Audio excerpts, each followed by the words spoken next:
Doop doop doo doo doo doop doo doo. Welcome to the Smeggies Cave. Hey, how's everyone doing today? So, I'm starting this up without anyone else joining in. If you want a link, send me a message over on Gun Channels. Hopefully, I'll see it and I will send you a link. But today, I am going to clean my cz75 sp01 tactical. Ooh, decocker model. Anyways, I just went to the range with my buddy. There's a couple people out there. I'll send you guys links. But oh, what the fuck? I got a little fucking scratch on this motherfucker. You guys see that? That's a bunch of bullshit right there. That sucks, dude. That's like a chunk out of it. What the fuck caused that? I mean, I put it in my holster. But anyways, went to the range today, and now I have to clean my gun because I'm the type of person I clean my gun after I go to the range. Just that way I don't do a deep clean, but if I clean it every time after the range, then I'm good. But before I can clean, I have a mess here. This is my cleaning mat. Actually, I might end up putting this down. My tech mat. It's got the blow. I mean, it's a cz75, which is basically the same, just without the rail. But anyway, so I might put that down right here when I actually start cleaning. But before I do, I have all of this range gold. So the range I go to, they're pretty cool about picking up brass. Like that, obviously you can pick up your own. I normally just sweep up like anything that's near me, which my neighbor was shooting 45. So I got a bunch of 45 in here, even though I don't own a 45. Look how tiny the little 9mm is. It's a little tiny guy. Look, it can like go inside. Just hide in there. Boop. Anyways, and I pick up rimfire too. These are actually probably from up north. I hadn't cleaned out my range bag in a little bit, but I pick it up just so it's not outside, and I toss it in this bag over here, and I'll end up like fucking taking to the scrap mill or something. I don't know. Save up 20 pounds of it. Maybe it's worth $1. I don't know. But I'll get sorting here in a minute. Give me a second. I'm gonna send a link out. Shut the camera off so I can see. I see Midnight Range. What up? I don't know why you call me a jerk. What's up, Roosted? Don't point that thing at me. Oh, I'm totally gonna point it at you. Georgia Rebel, what's going on? That's why they make touch-up paint. Yeah, you're right, Midnight. But still, I shouldn't. Like, I don't know how that happened. That's the thing. Like, if I messed it up or whatever, like, okay, yeah, I was letting it like bounce around or some shit, but like it stays in the holster except for shooting. So I don't know how I could have scratched it. Copy paste. I sent you a link, Midnight. Yeah, when you tumble the 9s and the 40s, they get stuck together. Well, that's what I sort out. I sort it before I go. I mean, as of right now, all I do is reload 9mm. So I'm saving all the other ones just for, like whenever, if I get something, then cool, I have it. And if not, then I'll turn camera back on. If not, like maybe I could like trade someone, be like, hey, I got this whole thing of 45. Like I'll trade you that for a couple primers or something. Like, see, this is my bag here, and this honestly, because I don't reload, this is my anything not my 9mm. So here's some 38s that my buddy shoots, and some 45s, and I know there's 40s in here too. I might have some weird stuff, but this is any pistol brass that I don't reload myself. There's a little 380. Ha! People make fun of 9mm, but oh, it's a little 380. Anyways, yeah, that's probably all that's in there. Bunch of 38s and 45s. And I got a giant Oh shit! Got big box of 9mm. It's too dark, but there's a bunch of brass in here. So that goes on the floor. And I just throw the 9 on there. But the easiest thing to do is pull out all the shit that looks weird, because then you know it's different. Oh, don't be rolling all over the place, you fucks.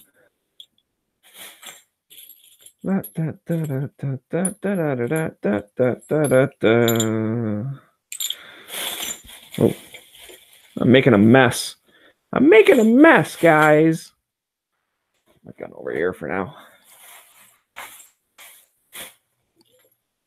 45. Yeah, so my neighbor, he's got a 1911, and then he just recently picked up a SIG. What the hell is that? A SIG 320. So I shot that today. It was funny. He's like, "Hey man, you want to shoot this?" I'm like, "Okay, cool. Like that'd be fun." And he goes, "Don't drop it." I'm like, "Ha ha ha, that's funny."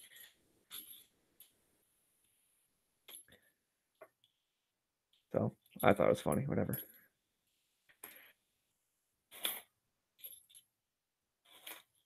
Ooh, a little 22. Little 22.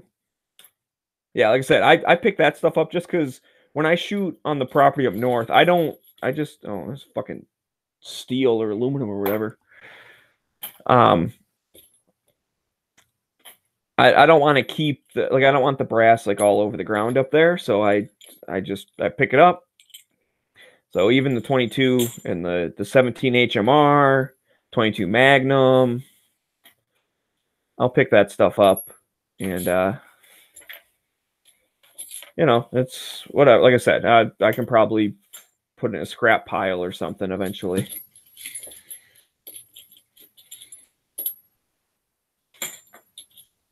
So yeah, I pull out all the stuff that looks different.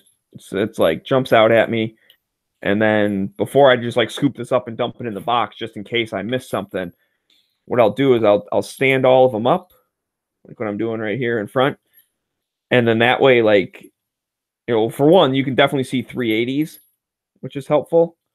But you know, in case there's like a 40 or something that you missed, like when they're standing up and you look down on it, it's very easy to see that, you know, like, yes, like this whole pile is 9mm. Goes in the box. There's a big guy. That's like my last kind of double check. And then I'll use this too when it's standing up. You can kind of look down and see if there's cracks or anything, because if there is, like, I'm not going to reload it. Even if it's just like, it's probably okay. Dude, I have so much freaking brass that whatever. Anything that's even kind of questionable, I'll just toss. I don't care. And I'll just go in this bag here in my like scrap. No one's shiny. Anyways,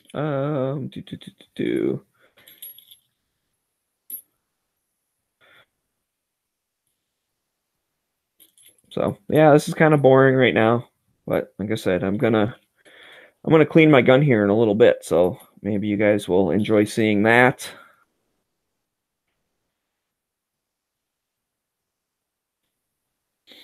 It was a fun day. We met up with my neighbor's buddy. I think he like works with him or something, or he like I think it's a work thing because they're both firefighters, so I'm just kind of like assuming they know each other from firefighter work. But yeah, my neighbor's a Detroit firefighter, so I was talking to him like, so I was giving him shit. And he was talking about like work or whatever. I'm like, oh yeah, you fucking firefighters go and like sleep all day and cook food and get paid. And he's like, dude, I work in Detroit. There's always something going on. There's always a call. And then unfortunately, he told me kind of a bad story.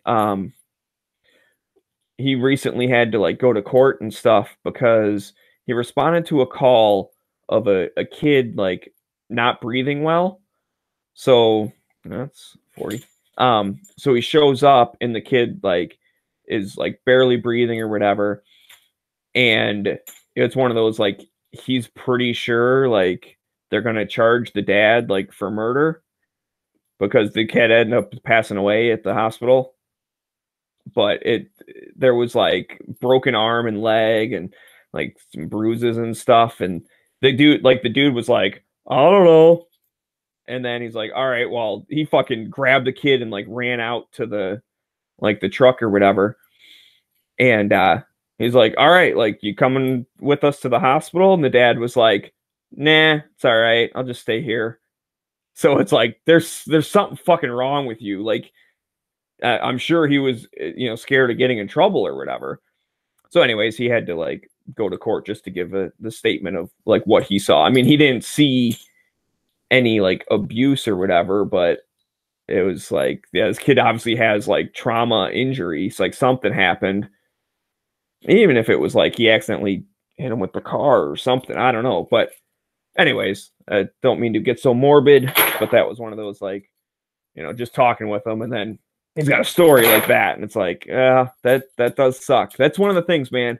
I thought about being a firefighter because I love fire, and I just think that would be awesome to like fight fire and like do stuff, and maybe go and become like an investigator, like an arson thing or whatever.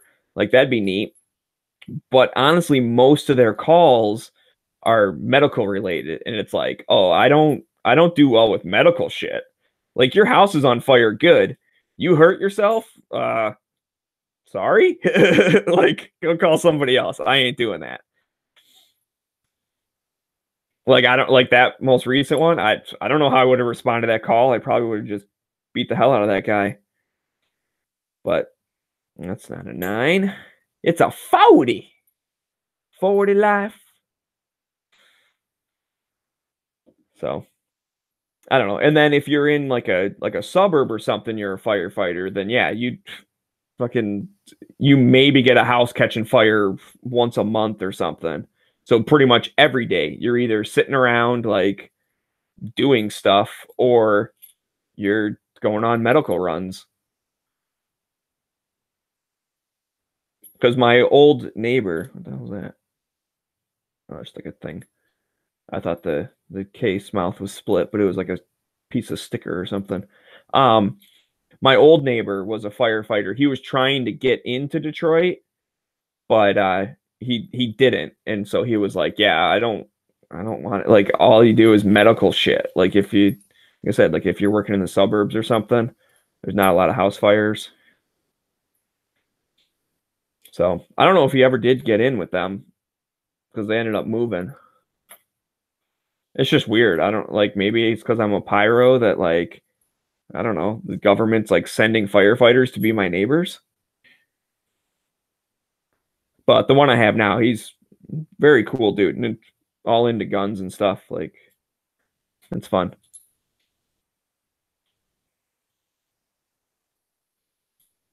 So that's actually going pretty fast. There wasn't as much random stuff as I thought there'd be. That's pretty good. Bunch of sand and shit now. That's one of the things when I go up north, I get all this like sand from scooping up the brass, and it's like inside the cases and things. So I'm gonna shake out this cleaning mat before I get started, and I think I will use my CZ cleaning mat on top of this AK one.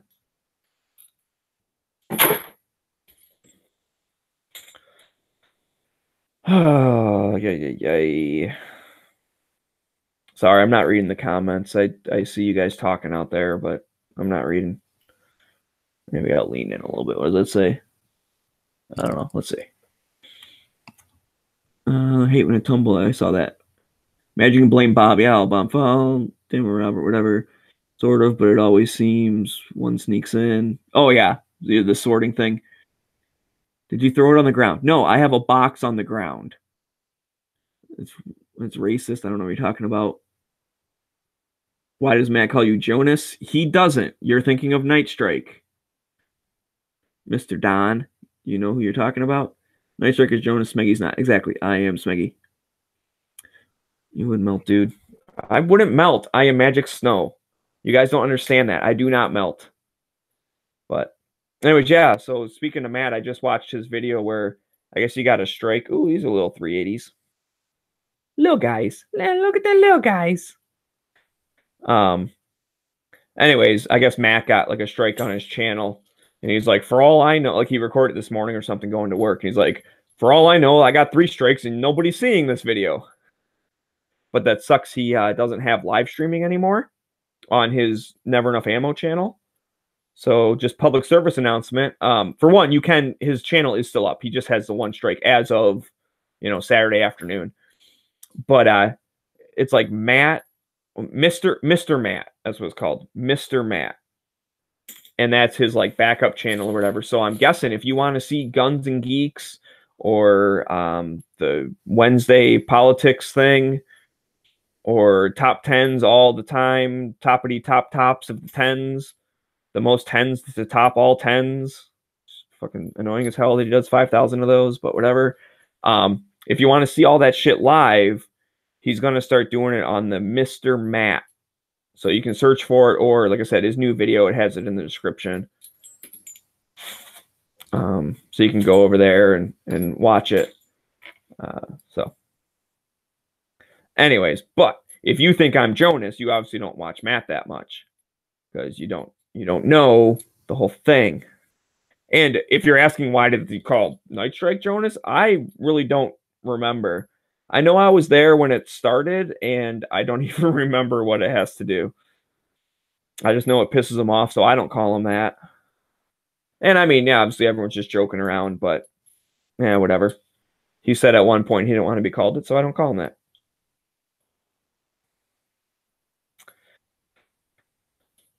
Oh,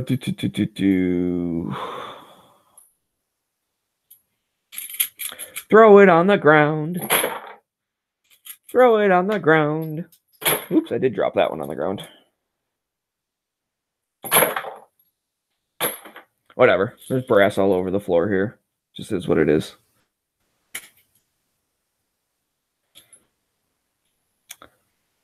So this is pretty good brass. I mean, for shooting 100 rounds in 9, this is a pretty good brass pickup. Now, like I said, I guess this isn't all from today, because there was brass in my bag before I left this morning, so I dumped that out first, and because that's why there's rimfire stuff in there. I didn't shoot any rimfire. I actually am out of 22 mag, and I did not know that. So I was kind of bummed out. I packed my bag up last night and was like, oh crap. See, because I have I got some stuff on the shelf. That one's different. I wonder if it's actually head stamped or is it cut down? No, this is 380. Sometimes people take 9 and cut it down to 380, and that's even more annoying. Because if you're looking at head stamps, you're like, oh, 9mm. Anyways, so I had some stuff on the shelf, and I saw like 2 rows of like the little plastic boxes that are, taller than regular, like 22 boxes. And I was like, oh, cool. Those must be, a 17 HMR, because I do have one of those, and 22 mag. So the front row was 17 HMR. So I moved those out of the way. The back row was 17 HMR. I was like, son of a bitch. So then I went through the couple of bags that I have that like have ammo in it for when I go up north and stuff. And those didn't have any in it either. So because of that, I could not take my Kel-Tec to the range today. Because I have one of these. And watch out, Midnight, I'm pointing it at you. Yes, it is a Kel-Tec PMR 30. Pretty neat, man. 30 rounds of 22 mag fits in this magazine. 30 freaking rounds. Pew, pew, pew, pew, pew, pew, pew. I'm not going to dry fire or freaking rim fire. I'm not dumb. See that front sight? It's green. Ooh, and the back ones are orange. Let's see if I can get a good sight picture. Man, it is hard to do on the screen. Oh, almost.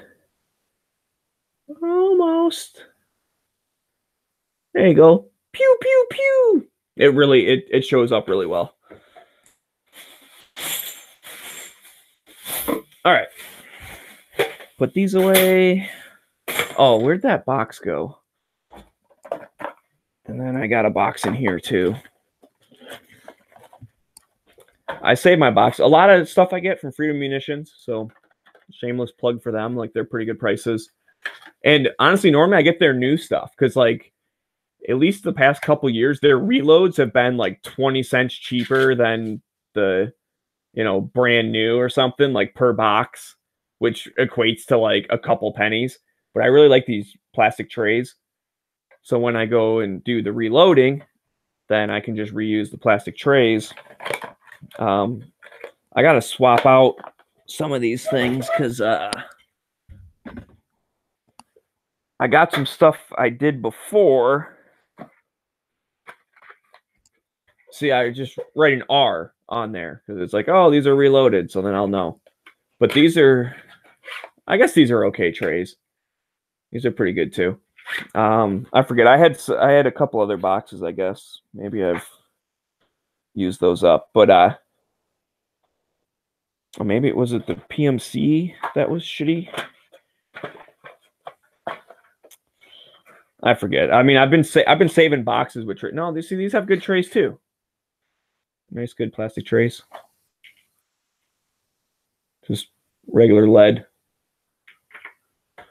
This was the stuff that I did before on someone else's machine. But since then, I've gotten the powder-coated bullets. All right, I gotta move this stuff a little bit. I don't know if this is gonna show up, but like, look at all that like sand and shit on there. Anyways, you don't want that. You don't want freaking sand on your cleaning mat. That kind of defeats the purpose now, doesn't it? All right.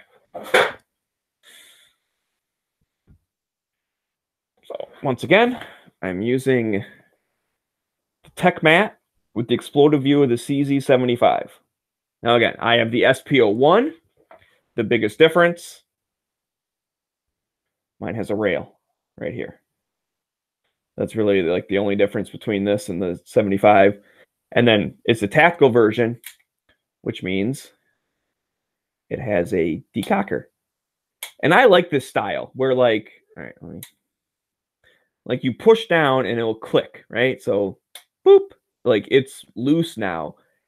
As you let the lever up, it slides forward. And I did a horrible job at that because it like slammed forward. But anyways, like, I don't like the safety decockers when it's like, let me know. Yeah. All right. When like you go and hit the decocker and it just goes bam. Like, you know what I mean? It just slams forward like as if you pulled the trigger. Like you hit the thing and then it springs back. I don't like that. I like that this is loose, and then as you let go, it like slides forward and it stays in like a quarter cock kind of thing. See how it's sticking out like just like you know, that much. So look at that and then look at what it would be when it's down. So it stay, and it's not half cock, right? Because let's see, it's like right there. It's like quarter cocked, and then now it's all the way back. Anyways, let's see if anyone's saying anything exciting. What I missed, Ben? You missed me sorting brass. Got to go home. See you midnight. All right, see ya. So they hang out before the show. He never does. Okay, whatever. Oh, midnight saying you. I can wrench you, but whatever. Just go to Matt's thing. You don't need to drop a wrench. So, anyways, all right. Now this is the exciting part. I'm going to clean my cz75 sp01 tactical. Oh yeah, that was what I was explaining. The tactical is the decocker, and it has night sights, which is probably not dark enough in here, but it has tritium, so they glow green. But otherwise, they just look like regular. Damn it, right there. Pew pew pew. Anyways, okay. In case you guys don't know, take a cz75 down. It's gonna be real hard to see. There's a little tiny notch right here, and there's one in the back. So you got to pull the slide back. It's easy if the hammer's out of the way, but you have to pull the slide back to like there-ish or something. I can't see on the computer screen. Yeah, like right there. So you just slide it like a little bit back. Then you're going to end up pushing this out. And you can push it out from this side. So, I mean, the easiest way I do it, I guess, so I put my thumb through here and then push back on the front. Like kind of squeeze my hand. And then that way I can use this hand to push out the pin. Let me just get this lined up here. And I normally like just grab my mag, pop. So now it's, like, see, it's flush. It's sticking out just a little bit. And now you can just grab it from this side and pull this piece out. And let's see, this piece is number 2. It is the slide stop. I mean, I knew that's what it was, but I just wanted to see what they called it. So anyways, now you can just bring the slide forward. You don't have to pull the trigger or nothing. You can leave it cocked, whatever. And then it's, you know, it's pretty basic, right? So let's see. I'll put the frame here. Yeah, the picture's not to scale. You know, these would be awesome if the picture was actually to scale. Because, like, look at the difference here, man.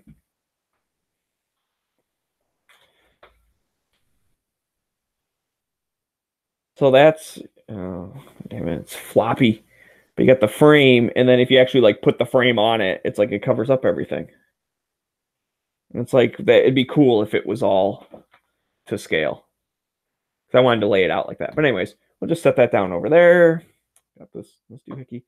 And again, like normal slide shit, you fucking pop the spring out. And it's got the guide rod and all that. I just, whatever, throw that there. Barrel comes out. Woo, barrel, slide, whatever. So, one of the things I like to do, I have like the dirty rag. And this one, I just use and like, I wipe everything down just to get the big stuff off, like right away. Just so I don't get, because I have, you'll see this later in the show, I have a cleaner rag. And so this one I'll use like to actually really clean the thing. But why get that one super dirty when this stuff, I mean, it's wiping off just without anything, right? So I always just wipe everything down just to get a little bit of stuff before I really like get into cleaning. So anything that's going to fall off real easy, just wipe that down. And get inside the slide here. Woo, slide, woo.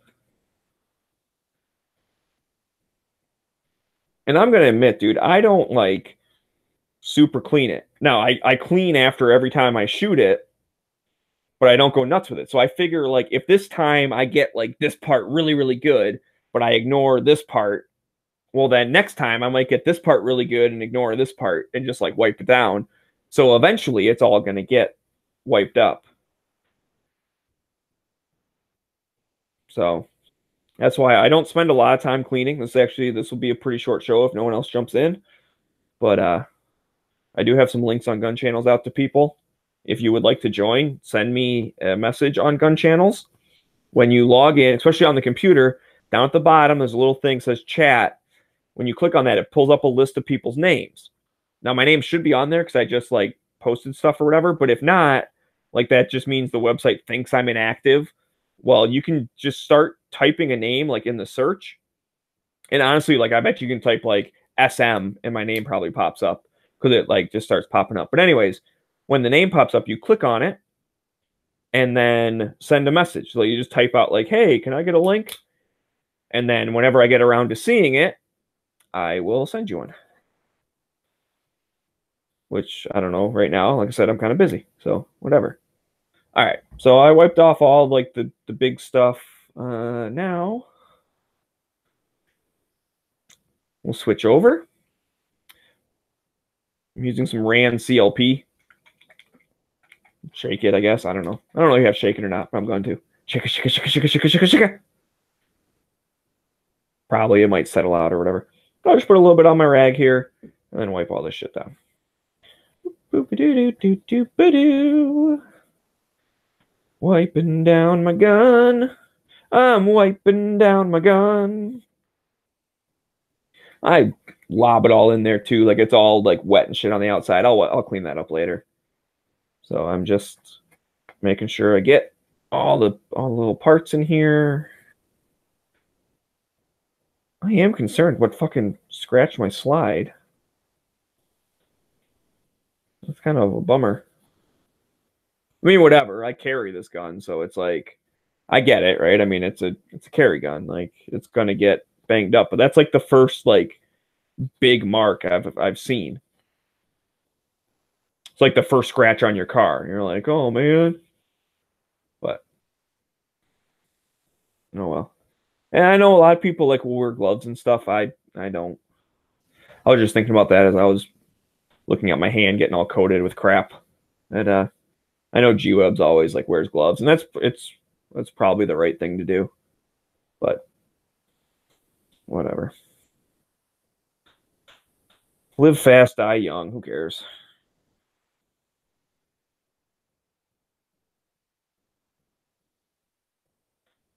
So get the ramp all polished up nice. That all clean. Clean, clean, clean. Make the outside of the barrel. I'll do the rest of the barrel later. So I use a bore snake, but I'm just going to finish up with the rag. Wipe down the recoil spring. It's not really that dirty or nothing. Just get a little bit of oil on it or whatever. Wipe down the slide stop. See, I'm already like over halfway done. Like I said, I do not like go nuts with cleaning. I think I already cleaned the. Oh no, I didn't do it with this one. Get a little bit more. See, and the thing is, as this, and you can see like this rag's getting dirty. As this one gets like even more dirty, it turns into this one, and then I throw this one away, and then this is my dirty one. I get a new one. And with the CZ, the slide goes inside the frame, so you got to get in here real good. Get the rails.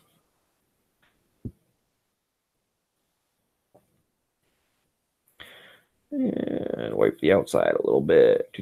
I'll go back over the outside. That's one of the things, you know, it helps. We were talking about this the other day, I believe on the Daily Gun Show, but people were talking about like, you know, corrosion, like rust preventative and stuff. I think as long as you keep just a nice little coat of oil, don't freaking just go swimming with it, then you're fine. I get this cleaned up. Cleaning the CZ, yeah.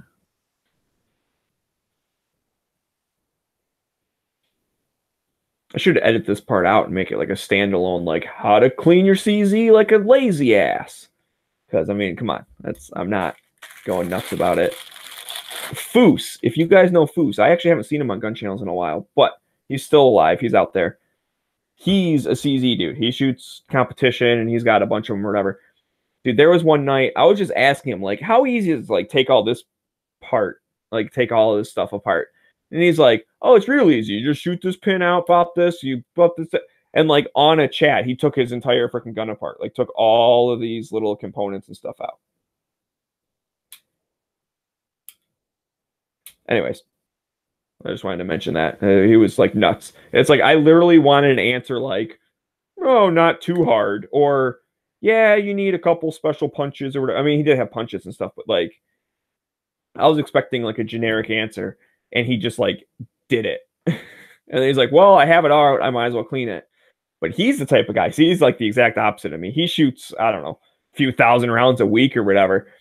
And he's like, yeah, I clean my guns like, I don't know, once a year or something, or what. It's ridiculous. He's like, yeah, every 100,000 rounds I clean it or something. Probably not that much, but it's quite a bit. I mean, think about that. Like, if what I'm saying is correct, let's say he does 1,000 rounds a week. I mean, that's 50,000 rounds in a year. I think it's like once a year. Maybe right before a competition or something, he cleans the thing. But he has two different guns. They're like the same, same setup and everything. But he has a practice gun and a competition gun. So he doesn't. I think maybe it's just his practice gun he doesn't clean because he's like, yeah, whatever. I'm just gonna put more rounds through it. So what do I care? Anyways, let's see if that shows up. Can you see it yet? Let's see if I can. Oh, you know what? I don't need to use that, dude. So I found this thing at a SHOT Show. It's like a thingamabobber, and it what the hell is this thing called?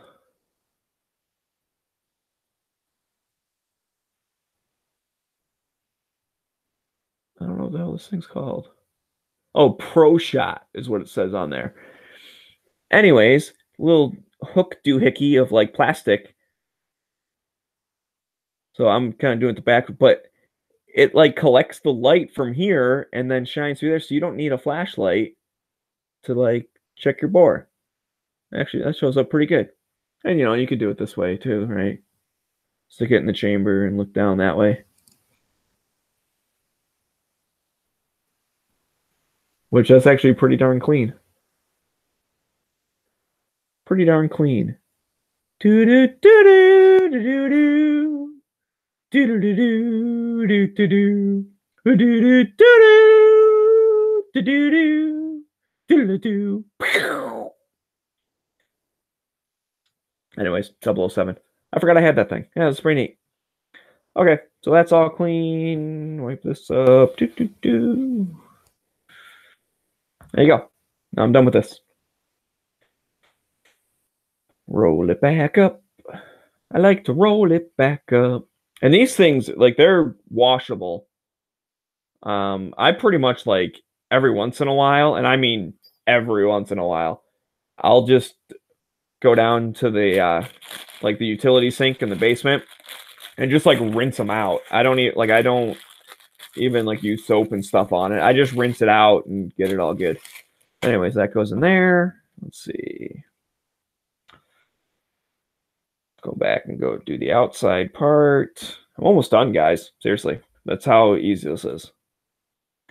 So again, I like to just slop it on the outside, and it's like I'll wipe up the excess in a minute or whatever, but I just make sure that all of the outside is just gooped with oil or whatever, CLP.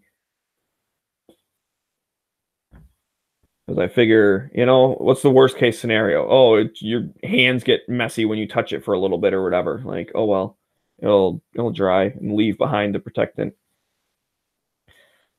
So, all right, cool. That's good to go. And then I do try and like once I've wiped down the outside, I try not to touch it like with my fingerprints. This is just the rubber part, so whatever. But I try not to leave like fingerprints on the outside. If you do a little bit, I mean, whatever. Like I said, it's goes in my holster. So it's a Blade Tech holster, by the way. Nothing in there. I was wondering if maybe it had like a burr or something, but there's nothing in there. So I'm not quite sure what happened. All right. So the inside's already all gooped up with, the CLP and stuff. I personally like to use a grease for like the slides and so just a little bit. I don't know. I just picked this up somewhere. It's like NRA approved, like whatever. I don't know. Maybe it's going to ban bump stocks or something if I use it, but whatever. So put a little bit on the lockup part, and then actually a little bit up here. Mush that around. Yeah, whatever. Because that's where it slides, right? So you want a little bit of grease there. Okay, great. Put that back together. I hope you can see that. I guess there's a little bit of... Oh, I'm touching it. Yeah, whatever. It's for a video. Anyways, and then I'll just put a couple drops on the slide. And then I like to put a little bit inside here, But I probably use too much, to be honest with you. I know other people that don't do this, but you know, whatever. And then you just put this in here. Slide it back to the notch. Just right there. Take this, push this back in like this. And I moved because I wasn't paying attention. Oh my God, you kidding me? Everyone's gonna be like, you don't know how to take your own gun apart. What the fuck? Okay, snap back in. And then I just rack it a bunch. And that gets all the little greasy moved into where it's supposed to be. Pew! Pew! And then, you know, some of the grease has come out on the front and stuff. So then I'll just wipe that up. But then also I'm wiping off my fingerprints from before. So that's all good. La-di-da-da, la-di-da-da-da-da. Then I take my loaded mag with hollow points and I put it in the gun and I go like that. And then I decock it. And then I put it in the holster. And now it's in the holster. And that's how I clean my gun. So I'm going to shut my camera off now. But I'm still down for talking. If people want to talk, like I said, now I can kind of read the chat a little bit. If you guys want to chat along, I'll see what you're saying. I don't even know what. I only got a couple people watching. Oh, well, whatever.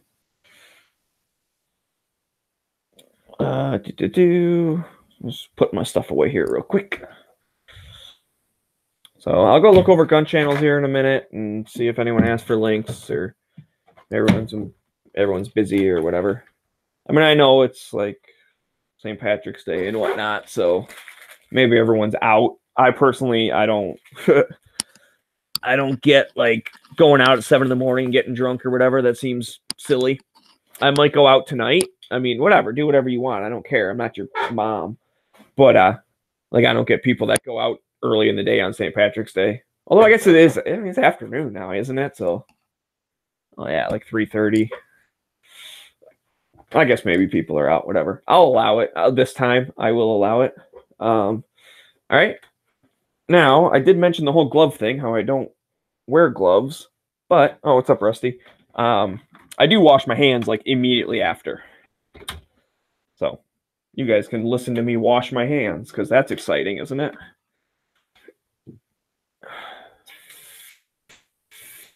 Put some soap on there, soaping up my hands. Ooh, that sounds weird. And for some reason, I forget who told me this, and I don't even remember the exact reason, but I always, like, if I'm washing my hands after going to the range or after cleaning, I use cold water only. And I thought it was something to do with, like, I don't know, something like the metals or something that come out of your hands better or whatever, because it shrinks and falls out of your pores or some crap. I forget. I could just be making it up. Maybe it's worse for you, but that's like a thing I do. Like I said, I'm not 100% sure why. I thought it was something like that, though. Is it like little lead particles and stuff? It gets it out. But, you know, just soap and water.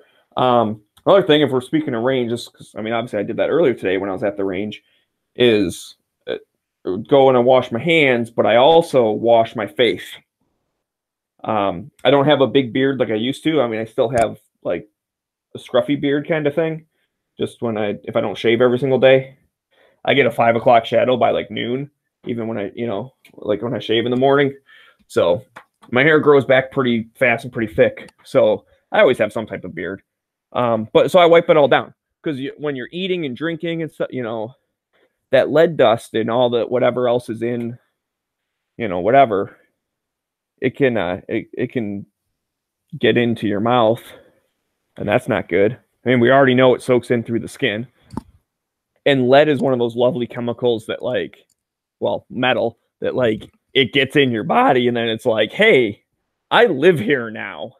And you're like, well, you're just one tiny little piece. Who cares? And it goes, yeah, cool. And then his buddy shows up and it's like, hey, I live here now too. And you're like, well, you're just a tiny little piece. Who cares? And then, you know, whatever, 10 years later, there's all these little having a freaking party going, hey, we all live here now. Like, you're in trouble. So it's just bad. You know, you can think, oh, it's just a little bit. Who cares? It was just one time.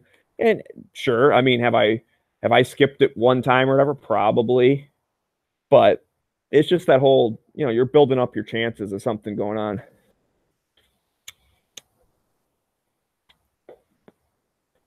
And lead's not something to mess around with. That is not fun.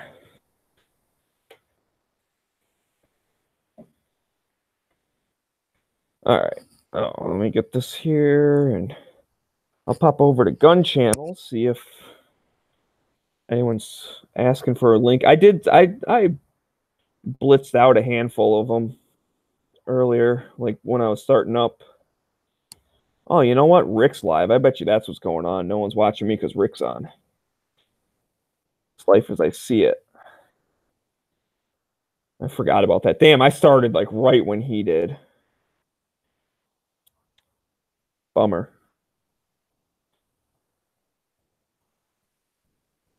Well, let's see what he's talking about. Hashtag why I carry.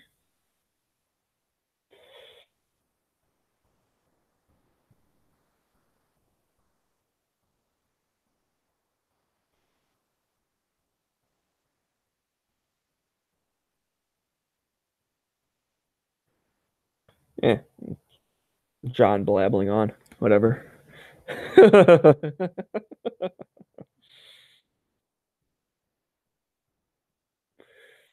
So I hope you guys enjoyed watching me clean my gun and sort my brass. I know that was the boring part, but at least clean my gun. You know, I don't know if anyone watching this, probably in the future, because there's not many people watching live right now, but if you have a CZ or something, comment below. Do you do something different? Like, I know I'm not the best at it. Am I doing something that's like horrible, or just like, yeah, it's kind of lazy? I know I'm lazy at it, but like I said, I clean it after every time I shoot it, just so any part I missed, I'll probably get next time. It's not the end of the world. I've had it for 5 years now, a little over 5 years, and I don't have malfunctions. Like, I've never had a major problem.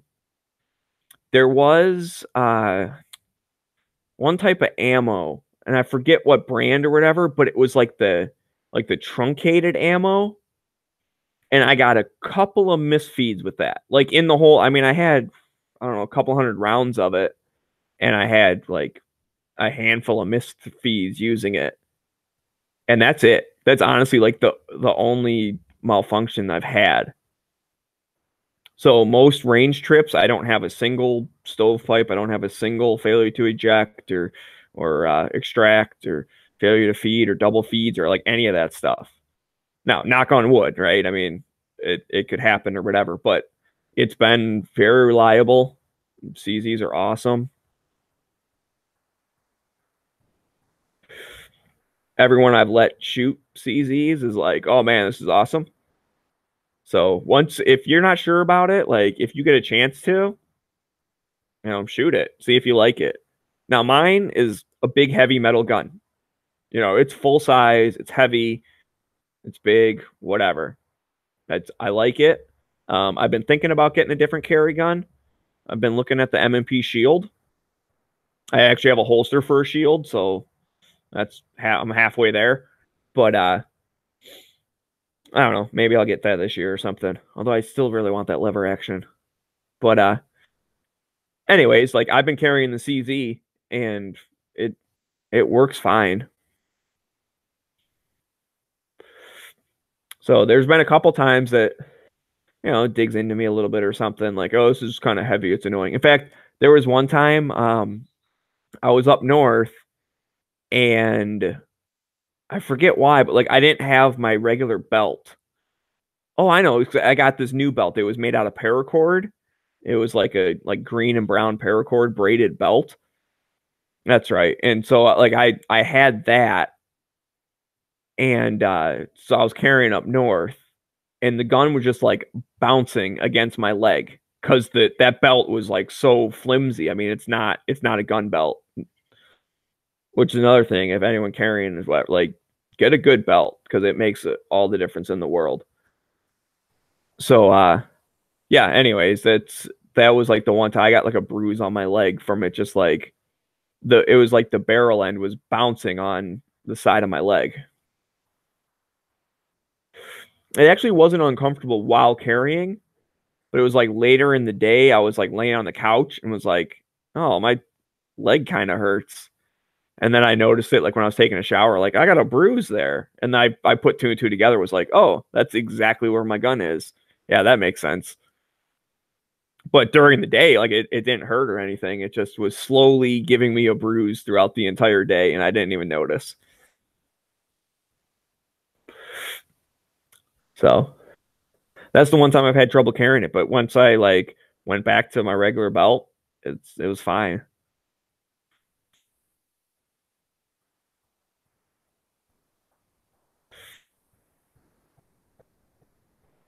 So what else?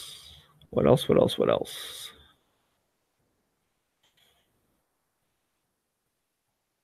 I don't know. If I had people ask me questions or something, I'd answer them. I like that when I pretend like I know everything. That was a fun. Well, that came out good because that got me talking about building my range up north, and I started getting some ideas. And I still want to do a dedicated chat just to like building a backyard range. And I'd love to get some people in there that have experience doing that. Maybe like they have their own in their backyard, or their friend has one, or whatever. Because that's the most fun to shoot. I have the most fun when I go up north. It's like me and a couple buddies or whatever, or even like me and my dad, and just we're shooting in the back part of the field. And I have a nice berm and got logs. I staple targets to them, and I got a spot to put my dueling tree, and I got a couple steel targets that I haven't shot yet, but I'm just going to get a couple shepherd hooks and stick those in the ground, hang them from there so they swing. That'll be fun when I get my rifle out and shoot at it from a couple hundred yards.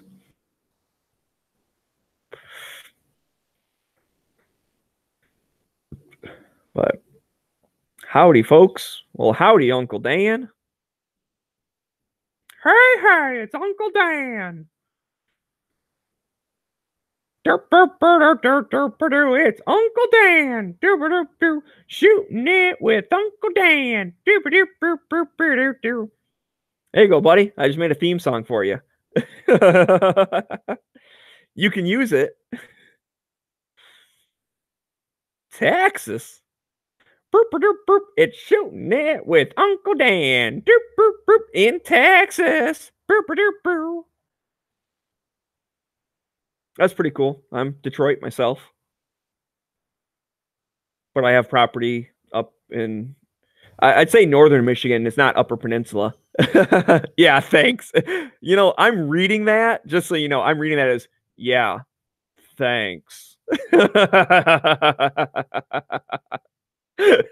that's what I would say if someone told me that. Like, you can use this. Like, okay, buddy, you're crazy.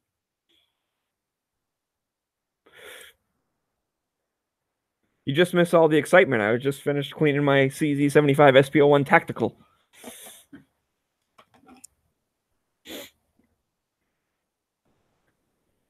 But anyways, going back to the whole, backyard range thing, I do want to do a specific chat on that. So if any of you guys have experience with that, like, let me know, and we'll try and find a time when some people are together. Because I'm looking for ideas.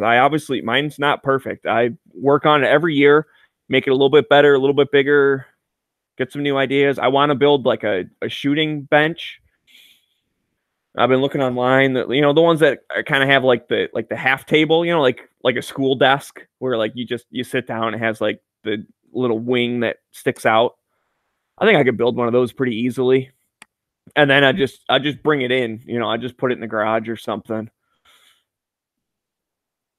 And then I'd like to have some type of canopy as well. I do have a pop-up one that I've used, and it works okay. The one leg is bent. I had to like it was like bent in half, like almost 90 degrees. I had to like bend it back. So it's like split and kind of weakened, but it works. I mean, it's not like it's holding that much weight, and I could always, get a couple little like metal brackets and screw it in above and below the brake or something. CZ, hell yeah, CZ. Do you have a CZ, Uncle Dan? But anyway, so it's like stuff like that. Probably stuff I haven't even thought of. Maybe someone's like, "Hey, did you ever think of doing this?" Like, no, I haven't. But anyways, we don't necessarily have to get into it right now unless you guys got some suggestions. I will do one of these. Oh, hey, you said it, not me. You called yourself a Glocktard. Which is fine, dude. Glocks work. I've always said it. Like, I'm not shitting on people, but if you ask me my opinion, I don't prefer Glocks. Like, if that's all I had, that's what I'd use. I don't like it's not bad. And if you like it, great. It just doesn't that's funny meme. I just I don't know, grip angle or whatever. I don't know. It's that's my guess. It's just it doesn't like feel quite right. Like, it's okay. Yeah, Glock lives matter. I agree. So anyway, so there's this meme here. There's this lady going, "I turned in my gun to do my part in ending violence." And this other guy says, "Yeah, I canceled my credit card to stop fraud." And it's like I'm helping.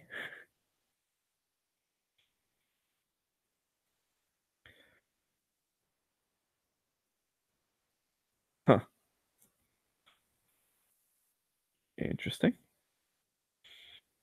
So anyway, yeah, I don't get these people that like chop ARs in half and stuff. Like, you guys are dumb. I mean, that just tells you, like, deep down, you hated them until Gen 4. Okay, well, there you go. Like I said, I don't hate them. I don't prefer them. It's kind of like revolvers. I've shot revolvers. Like, they're okay. I don't own one. I might get one in the future. Gotta go. I'm gonna upload that theme song. Okay. Have fun with that.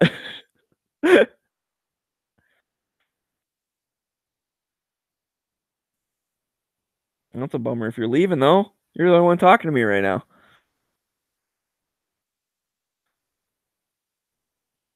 But anyways, this whole like, my legally owned firearm, I'm gonna destroy to help people. It's like, are you admitting that you're a violent person then? Like, if turning in your gun prevents violence, that implies you're a violent person. And I just don't get that. Because I'm not a violent person. So if I got rid of all my guns, it would not be like it would not be any safe. The world would not be any safer because it's just as safe now. And we all know like friggin' crime's been going down the past 20 years. Like, it peaked in what, 95 or something, 96, somewhere in the mid 90s. It like peaked and it's been going down ever since then. Any statistic you want, violent crime, murder, like crime in general, like whatever. We're a safer society. Oh, geez.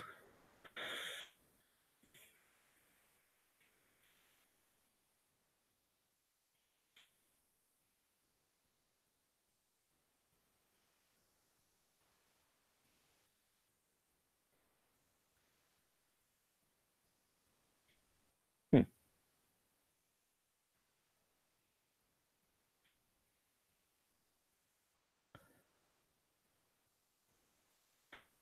Interesting. Austin Peterson stopped by a gun shop. He's a good guy. If you live in Missouri, um, you should vote for Austin Peterson. I mean, check him out for himself. I'm not telling you what to do, but you should. He's running as a Republican, but he's very like libertarian Republican, like very like a constitutional Republican. Like, he actually wants smaller government. He actually wants to protect gun rights, and he actually doesn't care if people smoke pot or not. Like, whatever. Like, do whatever you want.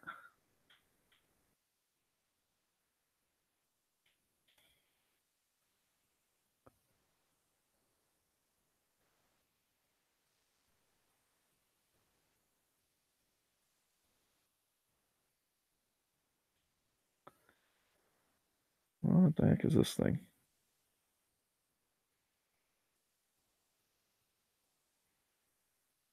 Oh yeah, I tried out my new oh Jesus. There's no tinfoil hats here, guys.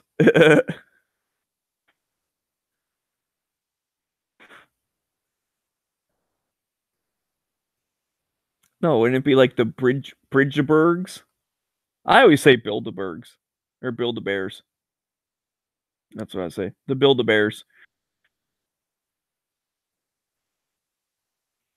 How many angels can dance on the head of a pin? Intergalactic space lizards. That's my best Alex Jones. I know it doesn't sound anything like him, but whatever. I don't care. Don't judge me.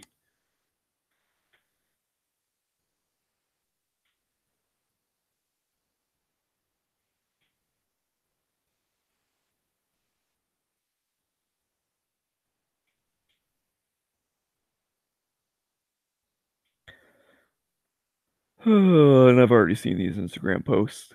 Man, not many people posted today because I checked it like last night and I'm already back to like the ones I've seen.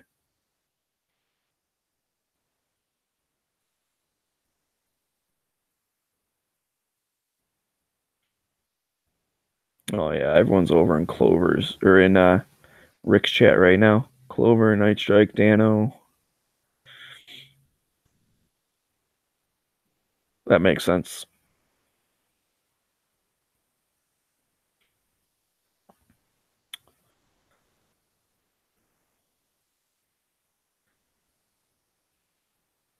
Well, I don't know. Should I just sit here and blabble on for a while?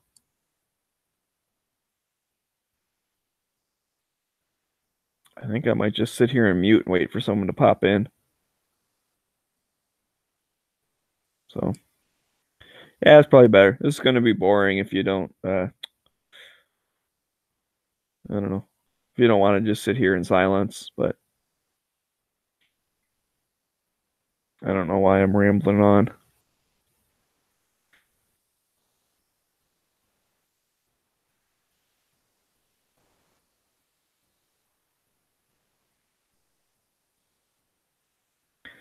Hopefully, when Rick's show ends, people will jump over to my chat.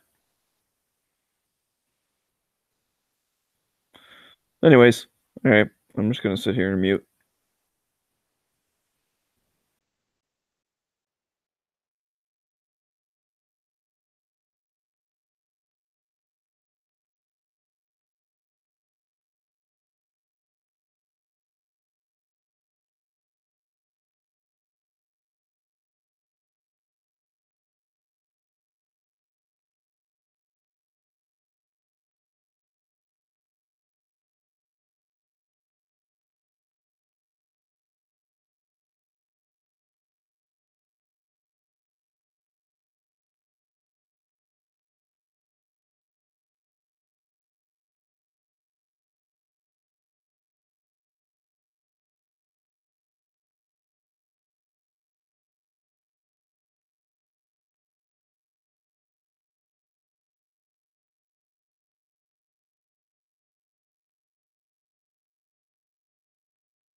God damn it, Moon just did a drive-by. Oh, he's back. I'm back. I was just talking about you. I'm like, damn it, Moon did a drive-by. I just came in and then did an automatic refresh to make sure my mic didn't sound like shit. Oh, okay, cool. Auto refresh. What's up, Raph?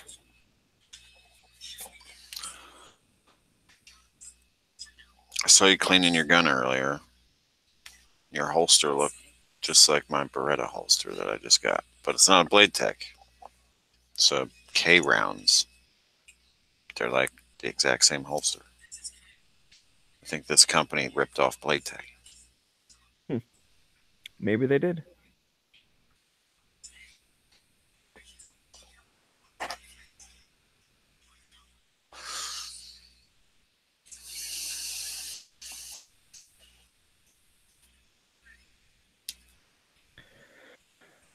Yeah, I mean, I had to clean my gun anyways. I figured, what the heck, I'll do it live as almost like a little demonstration or whatever, you know?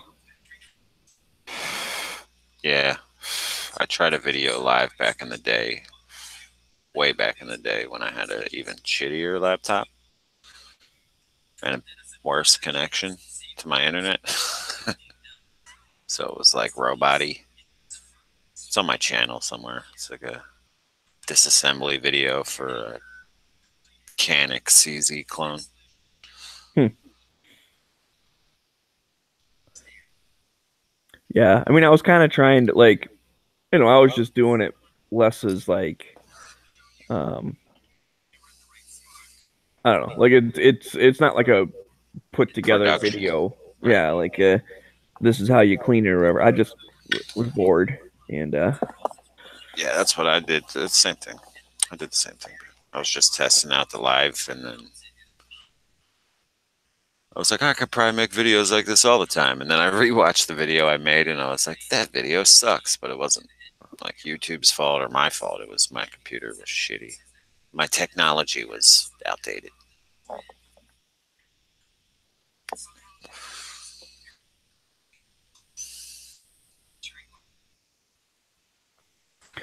yeah. Well, now you got better stuff, so Yeah, still need to go out and get a new laptop, but maybe next weekend. Right now, I'm just concentrating on the roll pin punch that I need. And making my girlfriend pick up for me on the way home. nice.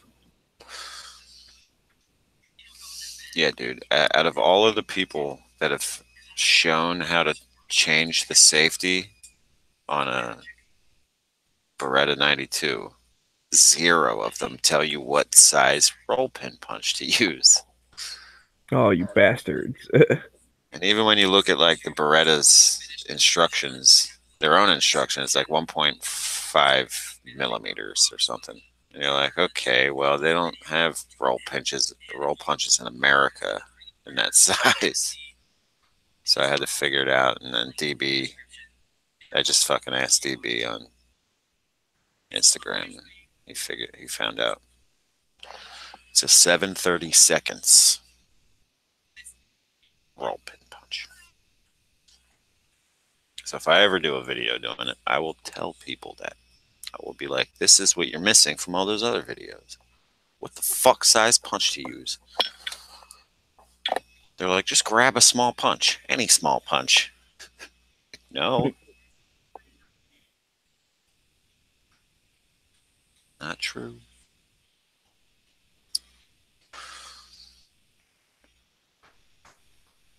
And then Yankee does everything the hard way because he thinks he knows everything already. So he's like, I punched one pin out from the top and the other other pin out from the bottom.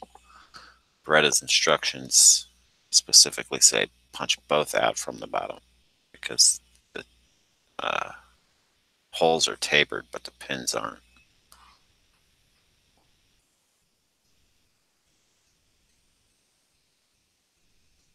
Yeah, he'll figure it out. Yeah, I mean, everybody that does it when they're doing it on camera, it looks easy as fuck if you have the right size. So let's hope that happens today, so I can finally just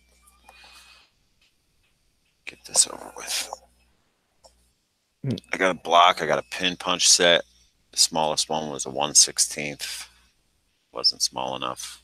I tried sanding it down a little to take like some of the circumference off. No, not. I would have to sand for like a couple days. I'm not doing that. So how big did you say the thing was you needed? 7/30. Seven. Yeah, they have them on Amazon for like $5. I saw them listed on Home Depot, so hopefully they're there.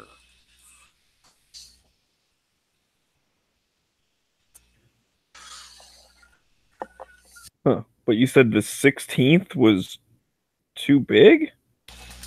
Yeah, A 16th is 2/32. yeah. So how so if 2/32 is too big, how come 7/32 would work? I have That's no even bigger. idea. I don't know how these sizes work. Well, I But mean, it's you know how smaller. fractions work, right? Well, the 7/32 is a smaller punch than the 1/16. It doesn't make any sense. I don't 16 know. times I'd have 2 to. is 32. Yeah, this is why I was like getting confused when I was asking everybody else roll punch sizes, and they told me, and what they told me was wrong. Because I mean that's a little bit bigger than 3/16 and a little bit smaller than like 4/16, which would, be a quarter.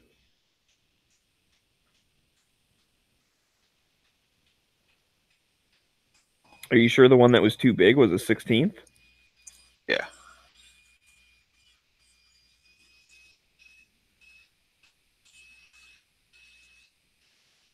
Hmm. I don't know. It doesn't sound right to me. I mean, if they say it works and it works good for you, but that doesn't seem right in my brain. Oh yeah, that's right. Everyone's flipping out about basketball. The number one team got knocked out last night for the March Madness. Like the number one team has never been upset in the first round.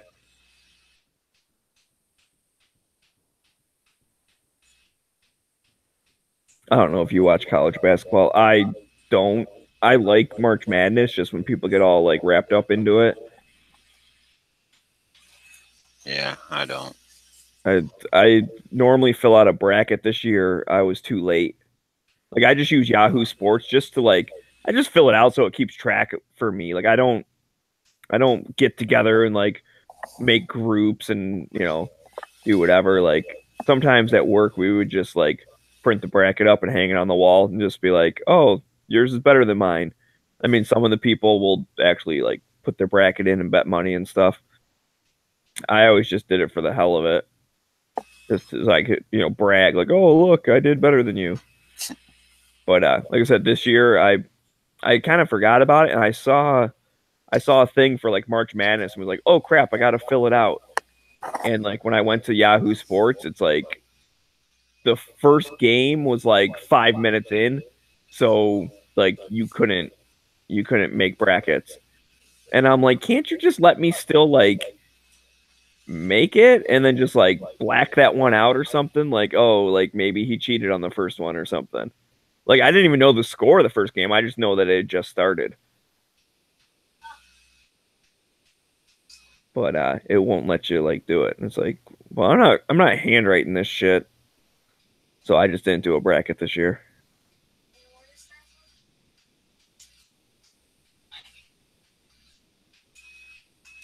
Maybe it's a 330 seconds. Does that sound right? That would still be a little bit bigger. Yeah, let me go look at my pin punch set. Make sure I don't buy the wrong one. Yeah, because like I said, 730 seconds is like a 30 second smaller than a quarter inch.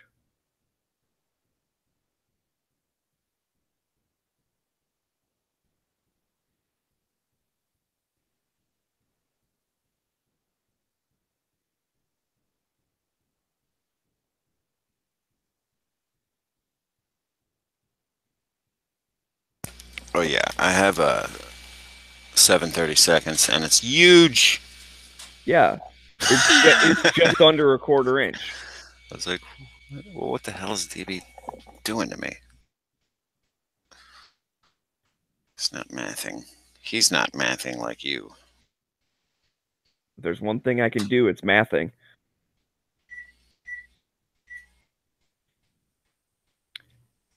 Yeah, because I mean, think about it. You know, 8 seconds would be 4/16.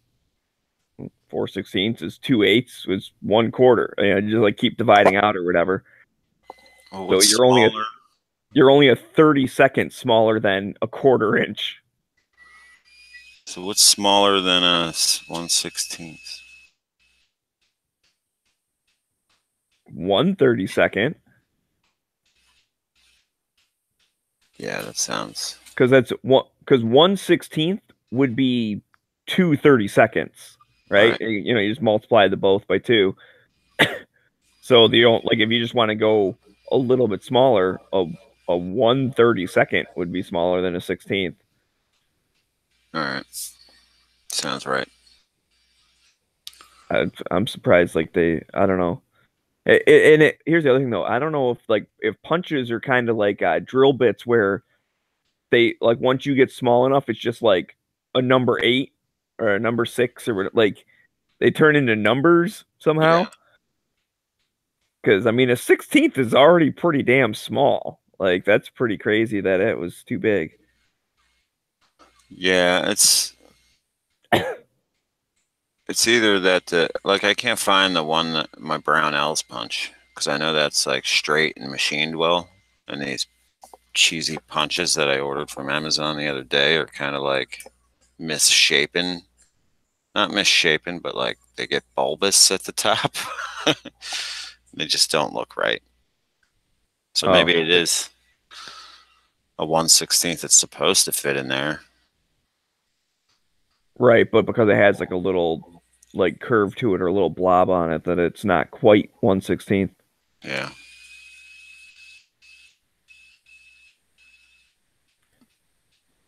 Are they coated with anything, or is it just like bare metal? Because it could be like coating buildup. No, I already kind of sanded it down and tried to shrink the circumference. And I did a little, just I don't feel like doing it anymore because it'll take too long. I'll picture you, Ben, if she comes back though with a fucking quarter-inch punch, like, oh, close enough. You're like, oh Jesus. I'm gonna punch out doorknobs.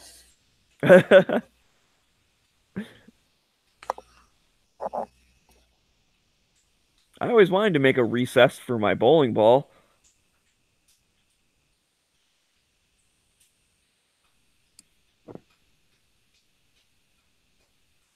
Yeah, well, I told her to call me when she gets there, so I'll be able to correct that.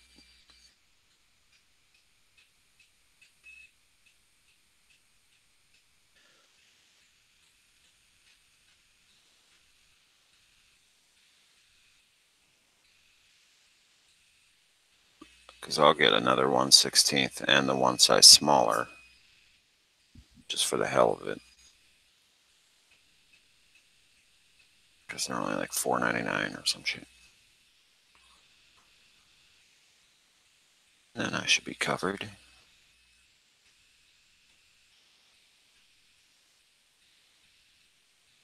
Yeah, it'll be good to go.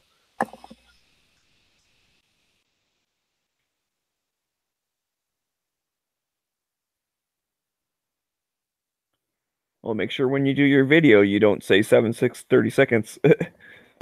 Yeah. What size punch is this? Oh, it's 7/16 or something? I forget. It's like, I don't even... I think, like, you need that one to punch the rivets out of your AK-47. That's how big that one is.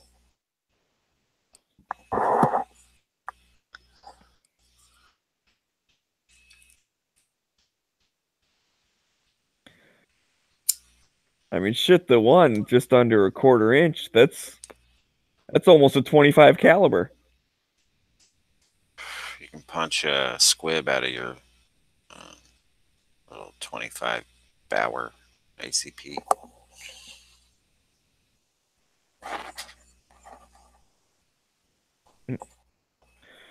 Yeah, that's a good way of looking at it. Like, oh shit, yeah, it's 7/30 seconds. That's like a 24, 23 caliber or something. What is that? I don't feel like doing a 30 seconds in my head. Yeah, 21.8. So it's like a 22. Yeah, so it was like 834 microns of an inch that has to be ground off a 1/16 to fit in that on one of the forums that I read. And I was like, I don't know what that means.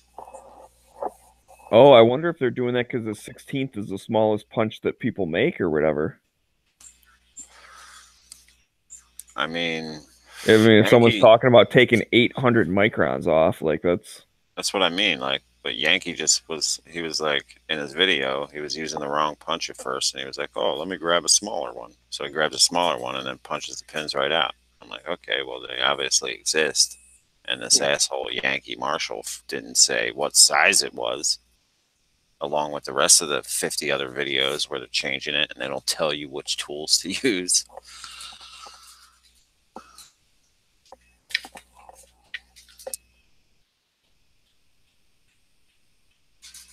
This is why I hate roll pins. Roll pins and MIM. what if it was a MIM roll pin? That would just be the end of the world. Yeah. I get all jammed in there and you never get it out. There's MIM roll pin dust in my hole.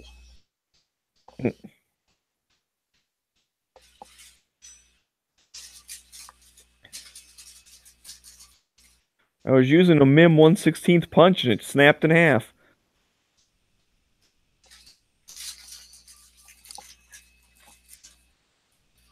A lot of people bend punches.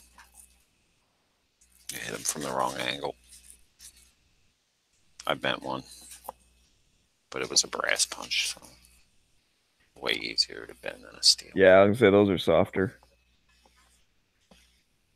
But it's also nice they're softer because they don't Mar up your yeah. gun.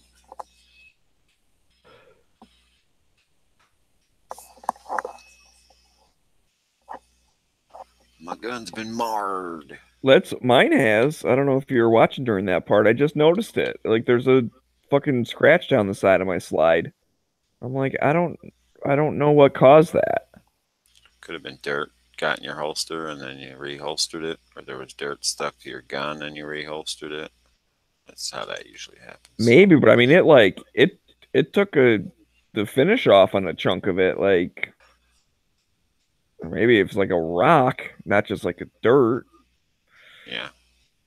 Something hard. But I mean I just noticed it, so I was like, what the hell?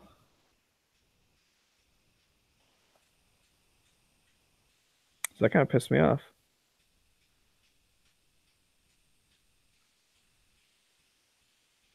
I mean, whatever. I guess that's what happens to carry guns. But I mean, had a thing for 5 years and I just now scratched it. Like, damn.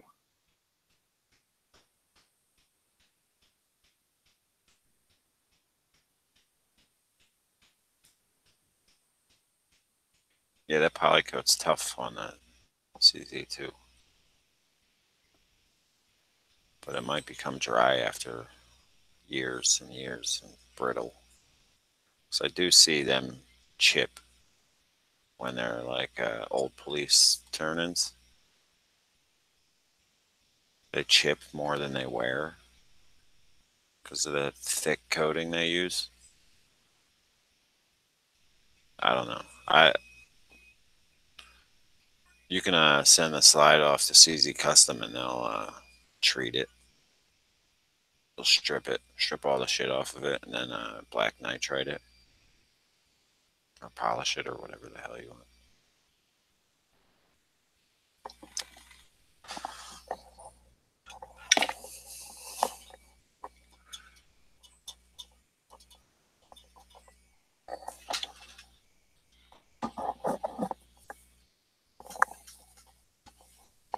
Holy shit, man. This has been like a delayed penalty for like 2 minutes. That ref's arm's tired as hell.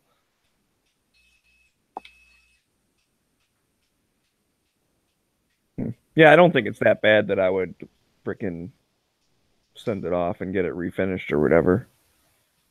It's just a little thing. It just, I just noticed it. That's all. It's new.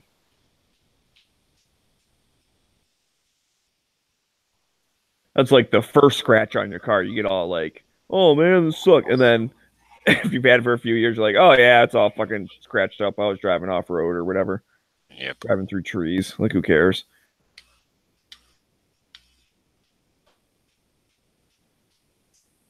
That's what I'm like with a new gun. Every time I get one, I gently place it down back into its box. I'm like, oh, lay back down in your factory grease. And then, like, treat it like a prom date. And after a while, you just start tossing them around. I toss this in the safe. I'm gonna say after a while, you start treating it like a prom date. Yep. It's the full prom date experience. Wait, yeah, because I mean that makes sense, right? Because when you're picking her up in the limo in front of her parents and stuff, oh, of course, very delicate. By the after party, I'm treating her like a prom date. I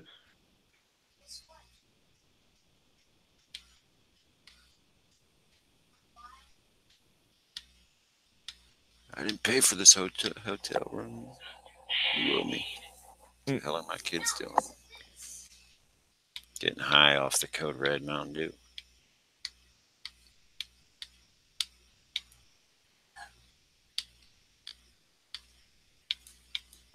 I ended up just going with like a big group of friends. I guess I like technically had a prom date, but it was more like, oh, here's like 3 or 4 girls, just 3 or 4 guys. Yeah, close enough. Like, I didn't like the girl I went with, she was nice or whatever. Like, and she was almost like a friend of a friend. Like, she wasn't even really one of like my friends. I was just like, sure, that works. So yeah, it wasn't like a date or anything. We had fun.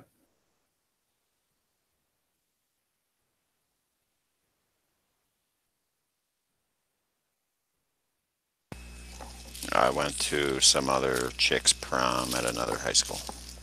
I didn't go to mine. None of my girlfriends, well, one of them did, went to my high school, but most of them were from other schools. Town over. Sure, they were. You wouldn't know her. She's from Canada. All my friends pretty much moved out of my neighborhood and away from my school district early on, so I stopped hanging out with like people from my own school and just kept hanging out with my real friends. So I would go to their neighborhood and school dances and a lot. Yeah, well, that's kind of how I was. Like all of like everyone I went to middle school with, that my middle school, like our city has 3 high schools. Yeah. And like all of them went to the other high schools. So it's like, I mean, I knew people, like people I went to elementary school with that were like lived in the same neighborhood as me. Yeah. You know, I'd see them in high school, but it's like, well, shit, I haven't really been hanging out with you since like fourth grade or whatever. Like, I know who you are, but like Yeah. my actual friends all went to the other schools. But I mean, I had friends in high school that went to my school, but like, actually, yeah, I take that back because there was a couple of them that I actually, oh shit, there's a fight. I actually like met him through, you know, my buddy I went to middle school with because he was a drummer also. So like we met in band and like his dad was fucking an amazing drummer. It was crazy. But dude, you're not even connecting. Fucking throw a punch. Anyways, so like we ended up hanging out one time and then like on a Saturday or something. On Monday, I like looked over. I'm like, "Hey, you're that kid who's friends with my friend." And he's like, "Oh no shit." Like our lockers were like 5 down from each other. We had never like we never knew each other. But yeah, once we hung out, it was like, "Oh, hey, what's up?" So then I got in with like that whole group of friends and shit, but Yeah, I knew everybody in high school. Just didn't hang out with any of them unless there was like weird circumstances that brought us together. But otherwise, I was just like the floater guy. Get up at lunch and like sit at every table, talk to everybody, hit on most of the girls. hey,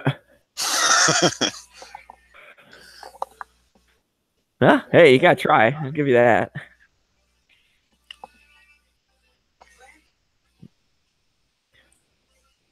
There was one year I played euchre all freaking lunch. We had like a whole like the whole lunch table. You know, because they had like big rows or whatever. So the whole thing, like we were all playing euchre, and the idea was to like get like near the back of the cafeteria. So if you won, you like moved over a table, and then the person who lost like moved down a table. So it was almost like a bracket system, like challenging to get to like that main table. And so like every day we'd you know play however many rounds of euchre, and then the next day you go and you sit at the like your new location. I was always in like either the first table or like the second. So because and I was still just learning euchre, but my partner was like good. Like me and him, like we just clicked or whatever. And it's like we didn't have like signals. Like you'd catch people. Like it's so funny when kids like fucking like think they're being slick. Like, oh, you tugged your ear. Yeah. You have the jack of hearts. Like, yeah, it took all 10 seconds to figure out. Like even I know what you fucking have, you dummy. But it was just like weird shit. Be like, huh. I wonder why he tossed the queen out. Oh, I know why. He's got the fucking ace and the jack. Okay, cool. And like I just like knew.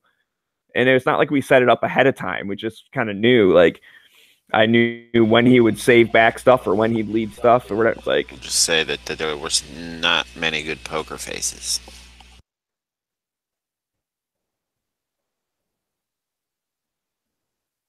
No. I don't know necessarily about the poker face. I'm just saying when they tried to fucking cheat, they were bad at it. Well, I thought like you were counting cards and you knew who had what eventually. Well, I mean, somewhat. You could kind of figure that out, but either way, I don't know. I haven't played euchre in a long time though. I learned how to count cards in blackjack while thinking of your 5 fingers, but now I can't remember the trick to it. Like it was a very simple, like, it was before life hacks, but I'll call it a life hack. It was a fucking card counting hack. Now I can't remember it. It pissed me off. Because now that at the casinos they'll use like 100 decks, so you don't have a chance of counting the cards unless you're like Rain Man or something.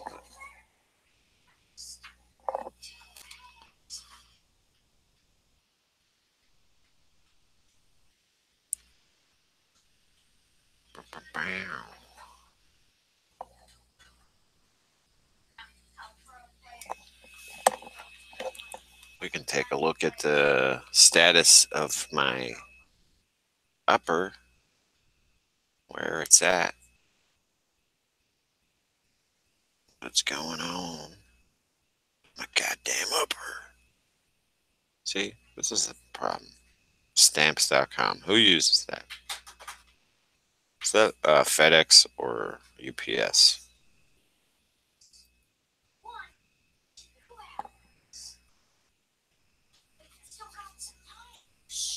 Why is the package acceptance pending? Shipment received, package acceptance pending.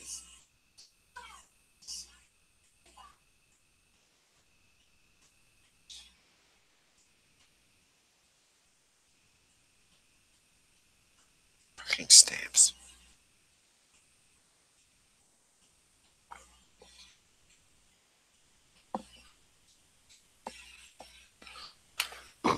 Yep, my upper's still in Kansas City, but it's supposed to be delivered in 3 days. It's got 3-day shipping.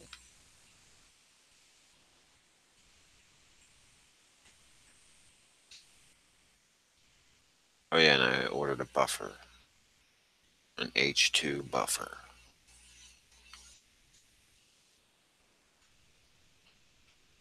Because I'm pretty buff.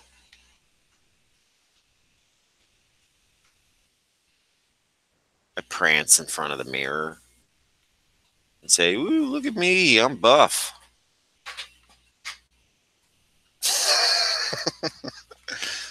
The hell happened? God damn it.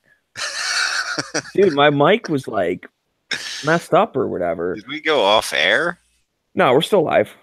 Because when you left, it was like, this call is not valid anymore. That's what I think we're still live. Let's get some. I was like talking. Yeah. Well, I was heard talking.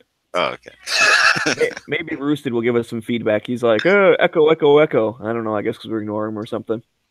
He got some maple sap. And no, I don't melt. But anyways, is one of us echoing? Let us know. Let me, because I don't usually. I don't hear it. I doubt. I mean, I'm wearing a headset. I think you probably are too. So I doubt we're echoing. Yeah. But no, I went to like unmute, and like the at the bottom of the screen, the little mute thing pops up and down. It was like fucking like blinking, and then I'm like trying to talk, and you're still just like fucking stamps.com or I'm like, yeah, dude. And I'm like, wait a minute, can you not hear me? And the mute's like mute, unmute, mute, unmute, mute, unmute, mute. It's like, oh, okay. Like, why is it doing that? Am I actually muted or am I unmuted? Because up at top, it showed that I was unmuted, but down at the bottom, it was blinking. So I'm like, I don't know what's going on. I'll just refresh. Yeah. All right. Yeah, we're still broadcasting. Roosted said live is questionable, but yeah, that's Google just trying to like break our spirits. Yeah. Fuck Hangouts. They never work, but we're never gonna leave Hangouts. So they're in your face, Google. That'll show them. We'll just keep using the crappy one. Yep. We'll put up with your crap. There's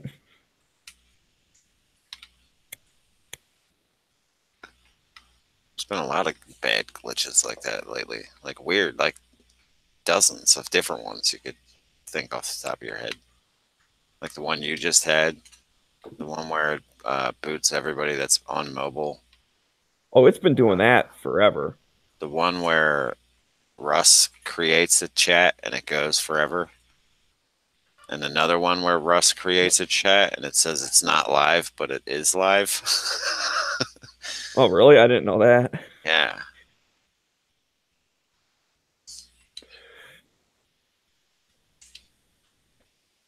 I mean, I've seen it sometimes where like the live or not live is like delayed or something. Like I've had it where, someone will be talking. It's like after like the Daily Show or something.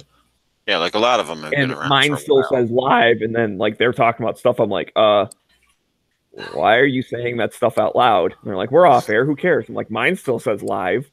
But then when you go back to the video, it's like, oh yeah, it shut off like 5 minutes ago. Hold up.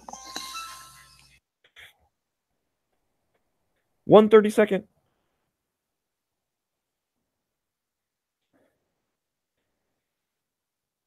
Raph, you missed it.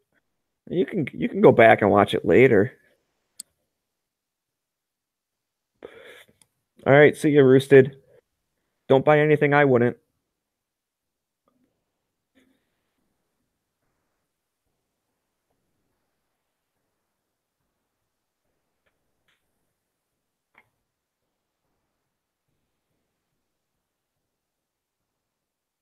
Let's pop over to gun channels. I'll hit refresh just in case the message didn't pop up. It normally pops up at the bottom. I'll go ahead and refresh. I hope no one thinks I'm ignoring them.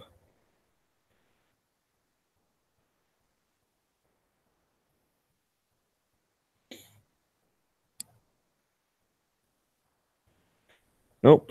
Nobody asking for links. All right.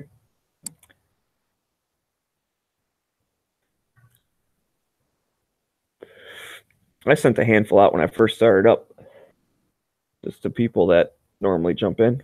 I don't know. They might be busy today or whatever. You try not to buy anything so you have money to go to Tulsa. I'd like to get to Tulsa. I might go this fall because I know they do it twice a year.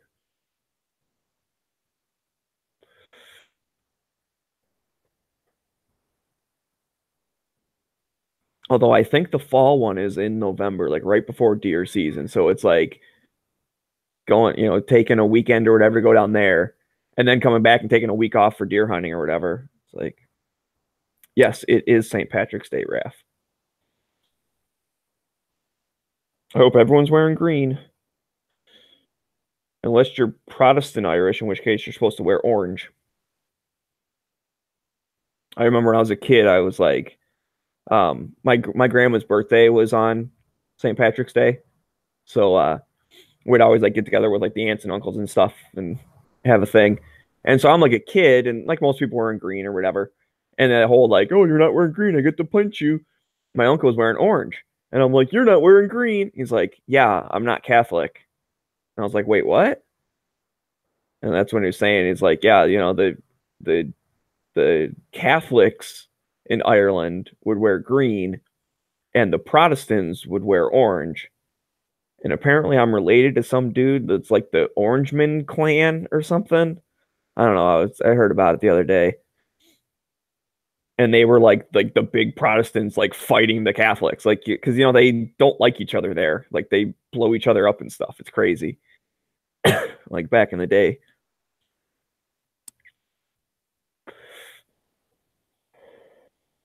So I just remember he like gave me this big like lecture. I'm like, oh, okay, you could have just told me don't pinch you, like that would have been fine.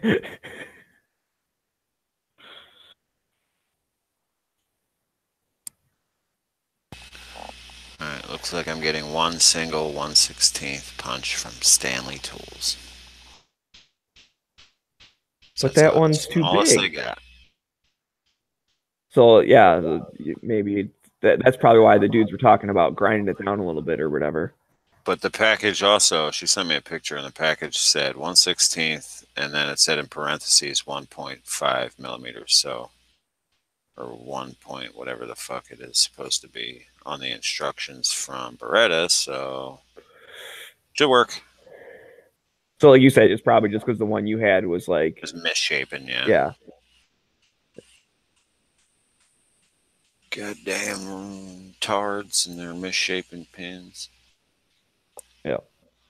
All right. Well, I don't even know what the hell I'm going to use that roll pin punch set for because the rest of them are huge. I guess I could use that bulbous one for like ARs. And the 1/8 is probably good for the trigger guards. I'll keep it. It was cheap. Yeah, that's one of those things. I mean, when you're like working around the house, you might need a freaking like 1/4 inch or something or yeah, whatever.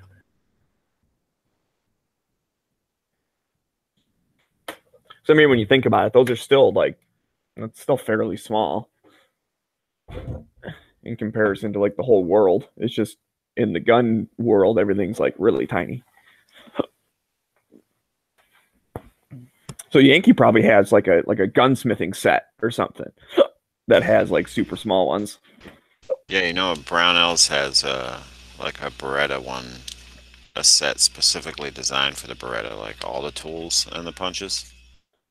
But I don't know how much that was, and I wasn't even gonna look to see. So I don't want to buy a whole set just to change a decocker. But then again, But if I then you keep have a whole set. Well, yeah, because you hate CZs now and you love Berettas. buying Just let me know when you're selling all your CZs because you're like, yeah, these are dumb. They're not Berettas. I thought about it. I was like, I thought shooting a CZ was like cheating. When I first shot it, I was like, oh, these guns are amazing. Then I shot that Beretta, and it's like, holy shit. I never knew I could become a human laser beam. A human laser beam.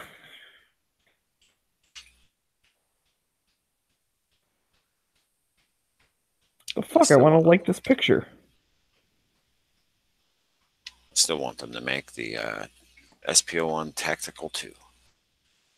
I'll buy that. Did you write them their email yet? No.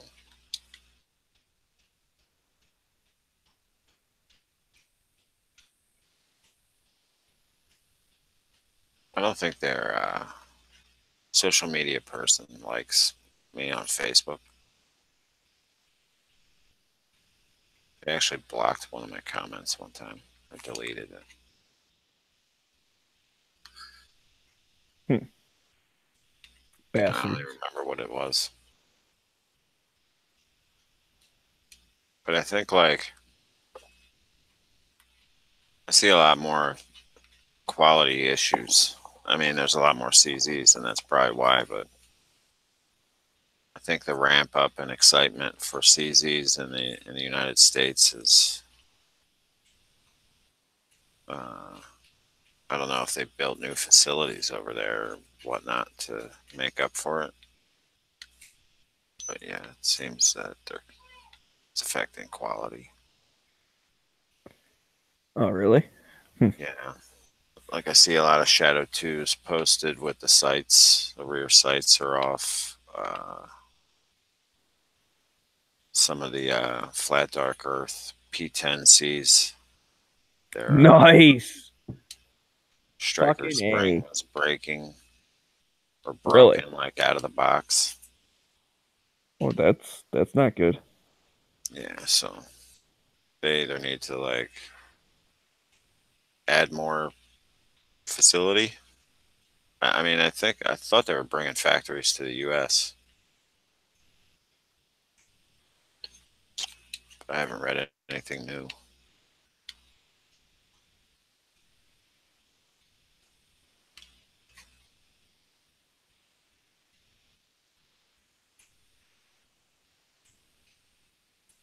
But them having quality issues to me is like Glock having quality issues. Like they're gonna fix it. They're gonna fix it. You're not gonna hear about it because CZ has a pretty big reputation to uphold outside of the United States. Right. Well, and they're catching on here like quite a bit. Yeah, that's I mean, why. they've only been imported since the 90s or whatever. And it's like it kind of started with the competition guys like discovered them and were like, "Wow, these are awesome." And then And then guys would pick up guns and ammo and be like, "What? That's not a Ruger.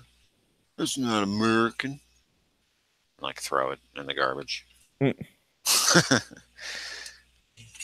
But now that social media is around and like showing everybody the greatness of all these different guns, they're becoming more popular. More popular with the kids.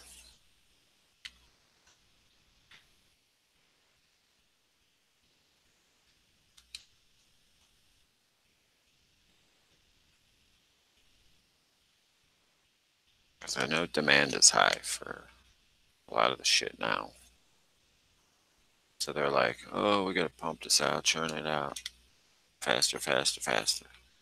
Sacrificing a little bit of quality.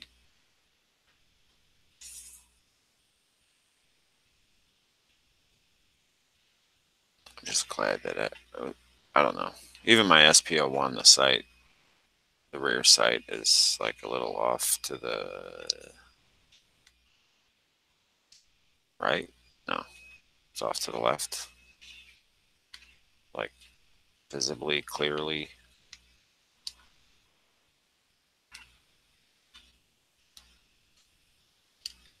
And I don't know if that's because it's like the barrel's not aligned with the slide lock up or what the fuck's happening. But I can't even shoot that gun at 25 yards barely. It's a trigger. Well, unless I practice, get used to it. I did horrible on a B8 the last time I tried. It was the first and last time I tried. Sean's saying that CZ now is an urban hipster gun. You know, it was a cool surplus. He sold his cz75s for more than what he paid for. Well, that's always a good deal. And you still have a CZ83. But just don't let them hipsters carrying CZs watch Mike Pannone videos. Then they'll be like, oh man, gotta find a new hipster gun. Gotta get back to my Makarov. Mike Pannone's too hardcore operator for me. He wrote the M4 field manual. He shoots P09 in competition and trains people. I think he carries a P09. He's a guy that put 50,000 rounds through P09, no breakages, no parts breakages. That's like up there with HK. That's HK level fucking quality in general.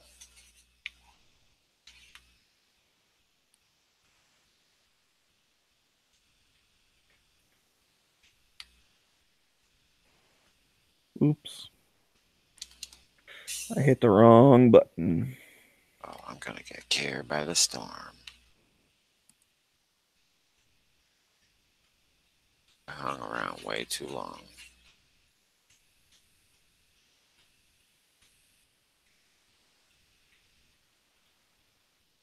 Damn it. Oh, I can make this. Oh, good. I was worried for a second.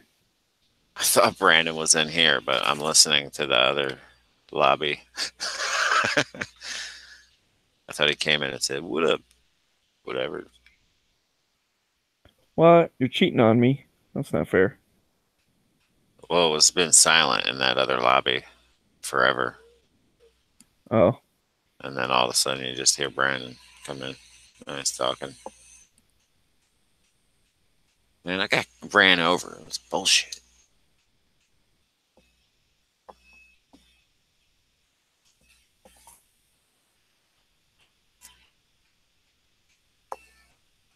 Anti-gun sweeping the nation. Shall be infringed. I think they're succeeding. They're succeeding in normalizing guns being scary. Yes, they are. But what did they do? They're just like pounding it in the news every day? Is what the fuck? Like I can't pinpoint their tactic this time. Yeah, I'm not quite sure why it's catching on so much as before. Is it the hate for Trump? The Republicans? Is it That could be part of it. They just don't like any of it, but yeah, I don't know. I wish I had the answer.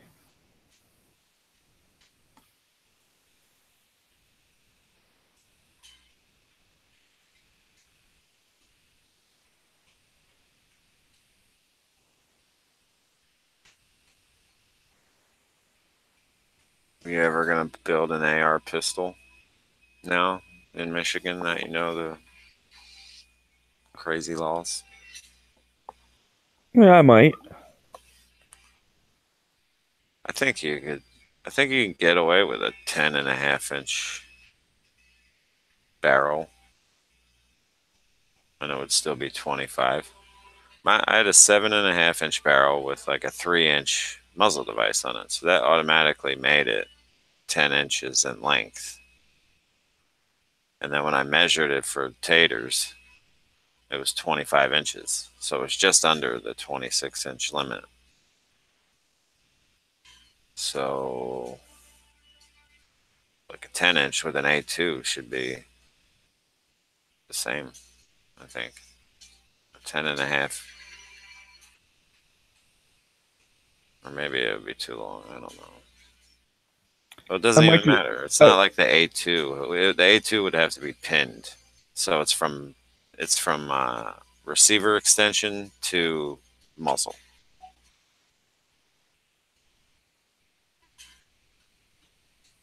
Because I don't know if I have that crazy long PA or not. Well, and apparently, like when he was talking, like because the one dude told him that, and then he was talking to someone else, and they're like, "No, I've never heard of that before." And they like the gun shop took one down off the shelf and was like, "Yeah, this one's like not that long or whatever. Like that's or was longer than that. Or like this is the one we sell. I don't know." Yeah, it seems like a weird thing.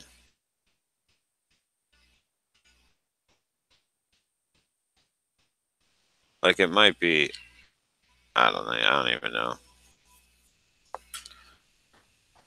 All I know is that during my course of justifying buying a 10.5-inch upper instead of an 11.5-inch upper, because everybody's like 11.5 inches is way to go, and it is. You get more velocity. It's true. But 10.5 inch, you get less loss of velocity with the military ammunitions, the M855 and the 19, whatever the fuck it is, 193. You get PMC, it drops down to like 300 feet per second less in a 10.5-inch barrel with the same round, if that makes sense. I gotta mute this other chat. I can't even fucking.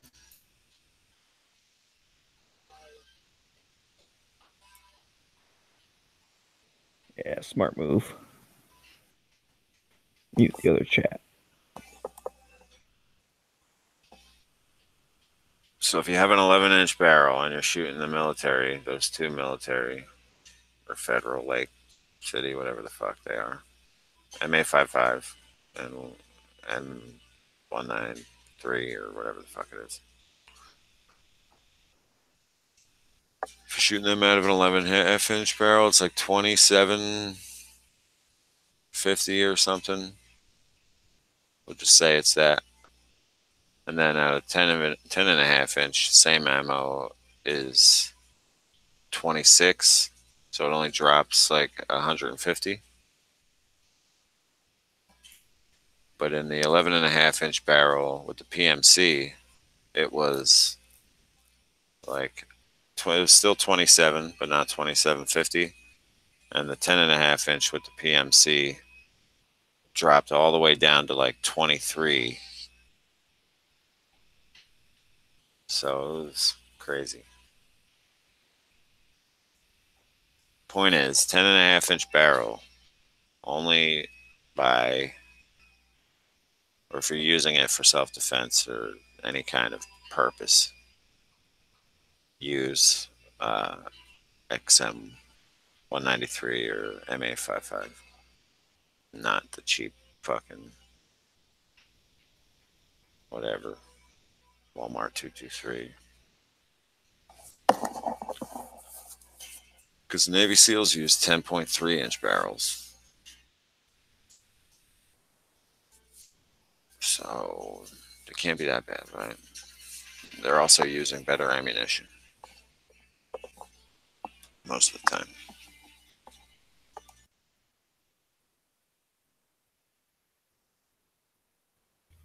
So maybe it's just got like a faster burning powder or something, so it builds that pressure up quicker. Yeah, that's what I'm thinking. Whereas like a slow burn powder, you need that extra time because like the explosion's still going off. And that PMC probably was creating bigger fireballs because of it. I just thought it was interesting that I would have never thought that. I would have loaded all my mags up with some Wolf Gold and been like, yeah, 26 feet per second. 26,000 feet per second. Or, you know what I mean. 2,600 feet per second. 20, I was just thinking 26 feet per second. Like, hang on, stay really there. Slow, and then it went really fast, and then I got that back to reality. 2,600 feet per second, but it wasn't. Or not 26 feet per second. I meant 26,000. 26 million feet per second.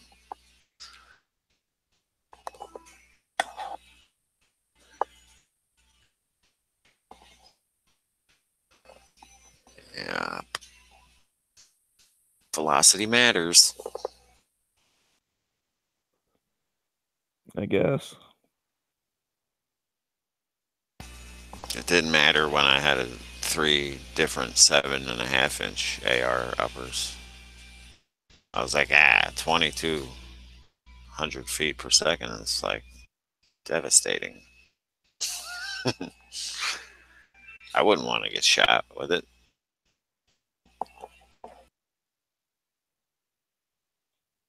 Right. I mean, that's the thing is sometimes, like you say, when you're like, oh, it's a couple hundred less or whatever, like, who cares? Like, close enough, you know?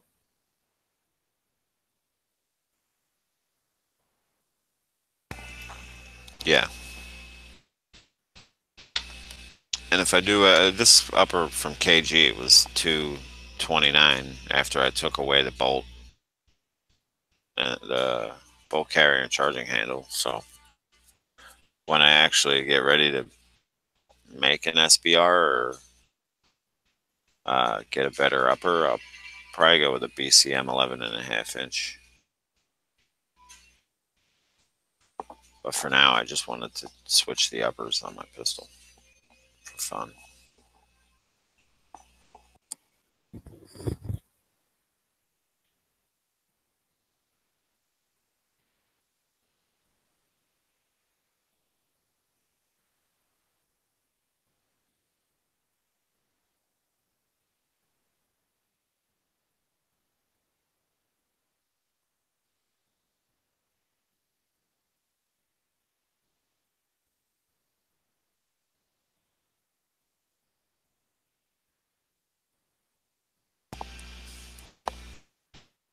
Dead Horse got discouraged, or he got banned from YouTube.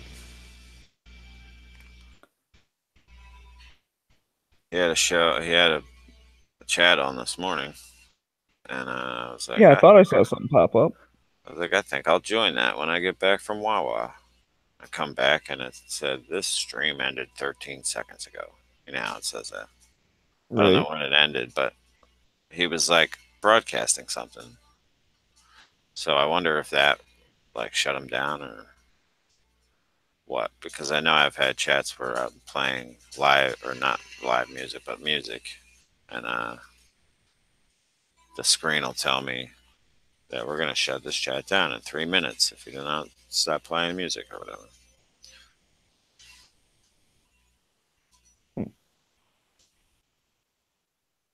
Yeah, I mean, He the was thing playing was, like some lady's speech or something.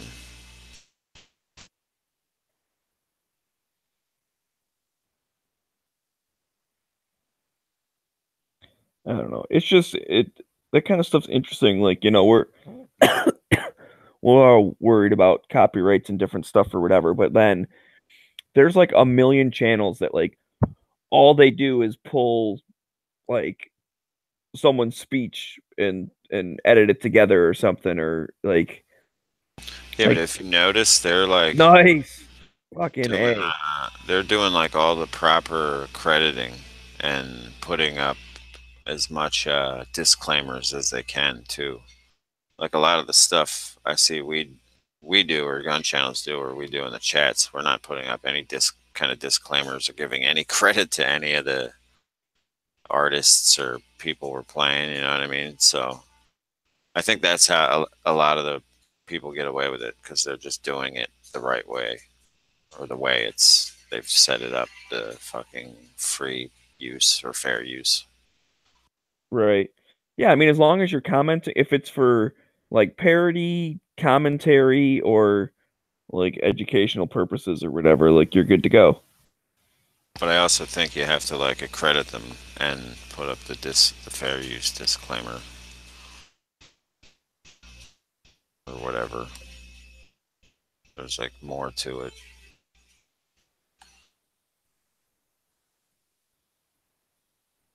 Hmm. Hank Strange is live too.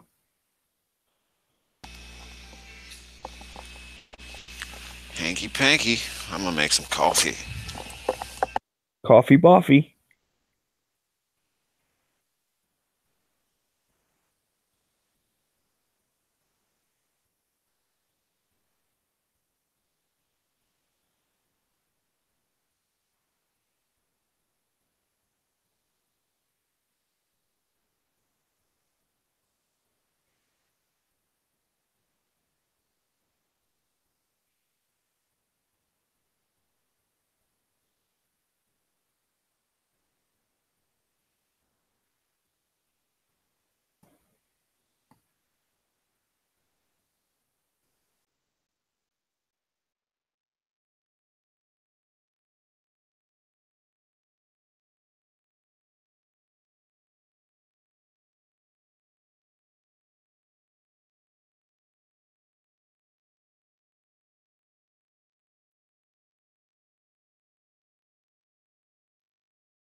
Okay.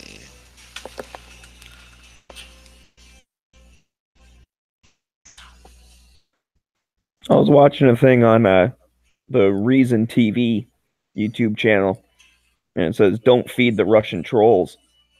But basically, he's talking about the whole, like the the Russian affecting our election, blah blah blah thing. Not necessarily the one with like, did they give information to Trump's campaign or whatever. I think those are like different Russians or whatever, or maybe they're all tied up together. These are the Facebook Russians that only spent $100,000 to overthrow Hillary's 1 billion. Right, and that was one of the things that it's like, even in the indictment or whatever, it's they spent thousands of dollars a month to like do a promoted story or whatever, like a Facebook ad.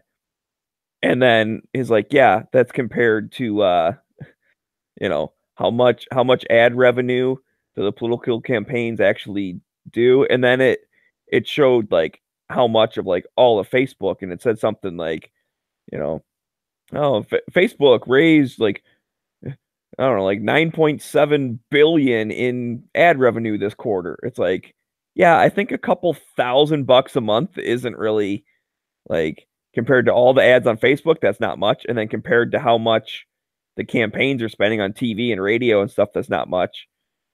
And then he was talking about the YouTube one where it was like 40 some hours of video. Like, that's it. Like 48 hours of video or whatever. And he gave a stat that 400 hours of video is uploaded to YouTube every minute.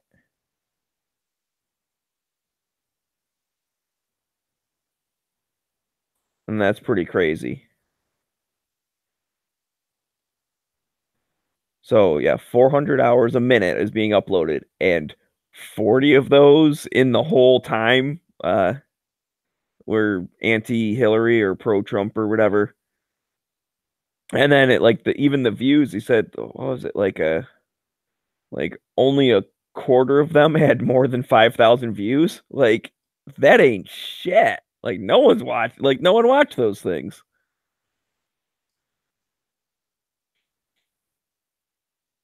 So I don't know. It was just kind of interesting, the whole, like, I've always been saying, like, it was kind of blown out of proportion. Again, they got the emails from Hillary or whatever, and then they were going to release it to make her look bad. Like, that's something. I mean, I still say, like, the Democrat, literally their thing is like, you caught us doing something wrong, but you were from Russia instead of the US, so it doesn't count. It's like, you're not denying like the parts you did wrong. You're just complaining that like someone stole it instead of like, like having a search warrant or whatever. Well, it's not a court case, so you don't need to worry about like whatever, like tainting the evidence or whatever. People found out of what you were doing and they didn't like it. I don't see what it has anything to do with it. Don't put your taint in my evidence. Well, like it'd be the same thing of like, okay, cops bust into your house and you have like 12 pounds of coke sitting on the table or whatever. Well, they didn't have a search warrant, so you don't go to jail for having 12 pounds of coke. But guess what? If your neighbors find out, it's like, well, yeah, but they didn't have a search warrant, so it doesn't count. Yeah, your neighbors are still going to look at you like a drug dealer. Like, the information is still true. It's still there. So, and then your defense is like, oh, like, don't uninvite me from your barbecue. Like, the cops didn't have a warrant. No, I still don't want you coming over to my house if you're a freaking drug dealer. Like, it doesn't matter how I found out that you were. Now that I know, it is what it is. They're probably going to bring the shrimps and lobster. Oh, maybe. I mean, I don't know. Maybe drug dealers make barbecues better. I don't really hang out with drug dealers, but I don't think I'd want one in my house. I'd imagine they're not going to cheap out on the meat. Said imagine. Imagine. Mr. Pounce. I would have Mr. Pouncey over at my house. Oh, yeah. Dude, I saw that picture the other day because it's like on my computer. I was like, oh my God, I forgot about that.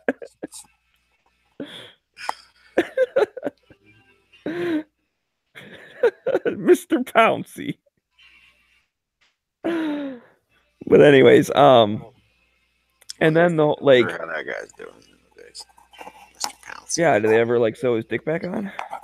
Follow up on that. But anyways, this whole thing of like, the Russians like hacked the election. Like when I first heard that, I mean, this is, and they do that on purpose. That's why they do those headlines like that.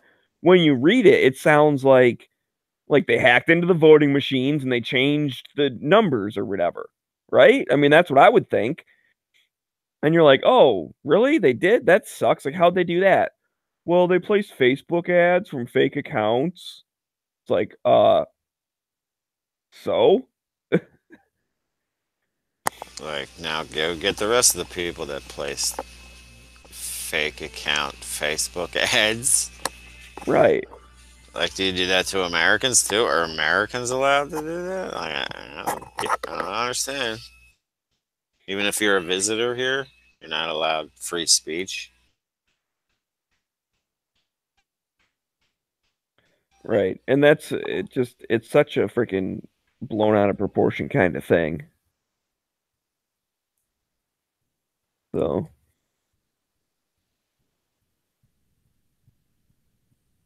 Like, how do we know there wasn't a bigger group of Russians spending more money to do anti-Trump campaign for Hillary on Facebook?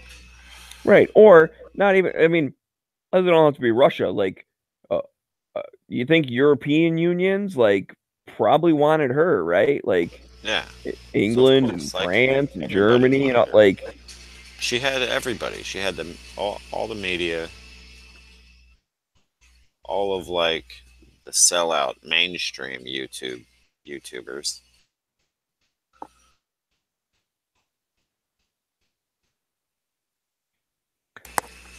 so, and that was one of the points the Reason TV guy made. Actually, pretty much like him. He sounded very like down to earth and stuff. But he was like, actually, when you look at them, like they weren't even that good. Like, did they really sway anyone's mind? Like apparently like one of the big ones was like Jesus arm wrestling Satan, and it was like if Hillary wins, so do I, like Satan saying that or something. And I'm like, that doesn't make any like that's a dumb ad. Like why? And that's what he said. He's like, were some of it maybe, like poorly done or misleading or just plain false? Like he goes, yeah, but is there any different than like homegrown political ads? So it's like, and that was kind of his point was like, is it such a big deal just because it came from a different country? If that same person literally lived in this country and put the same thing up, like no one would care. They'd just be like, oh, that's a dumb Facebook ad. Like they're just lying. But because a different country did it, like, oh, now all of a sudden it's Well, because illegal Russia. or something. It fits their Russian narrative a tiny bit. Right. And they can still put the headline up of like Russia hacks election, blah blah blah, which, whatever.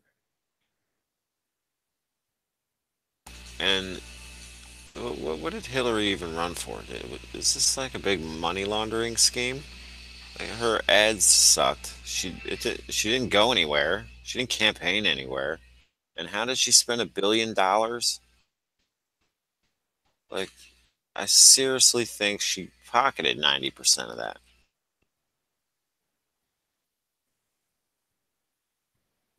Or she Yeah, she might have, laundered I don't it know. for the foundation. Gave it right back to her contributors.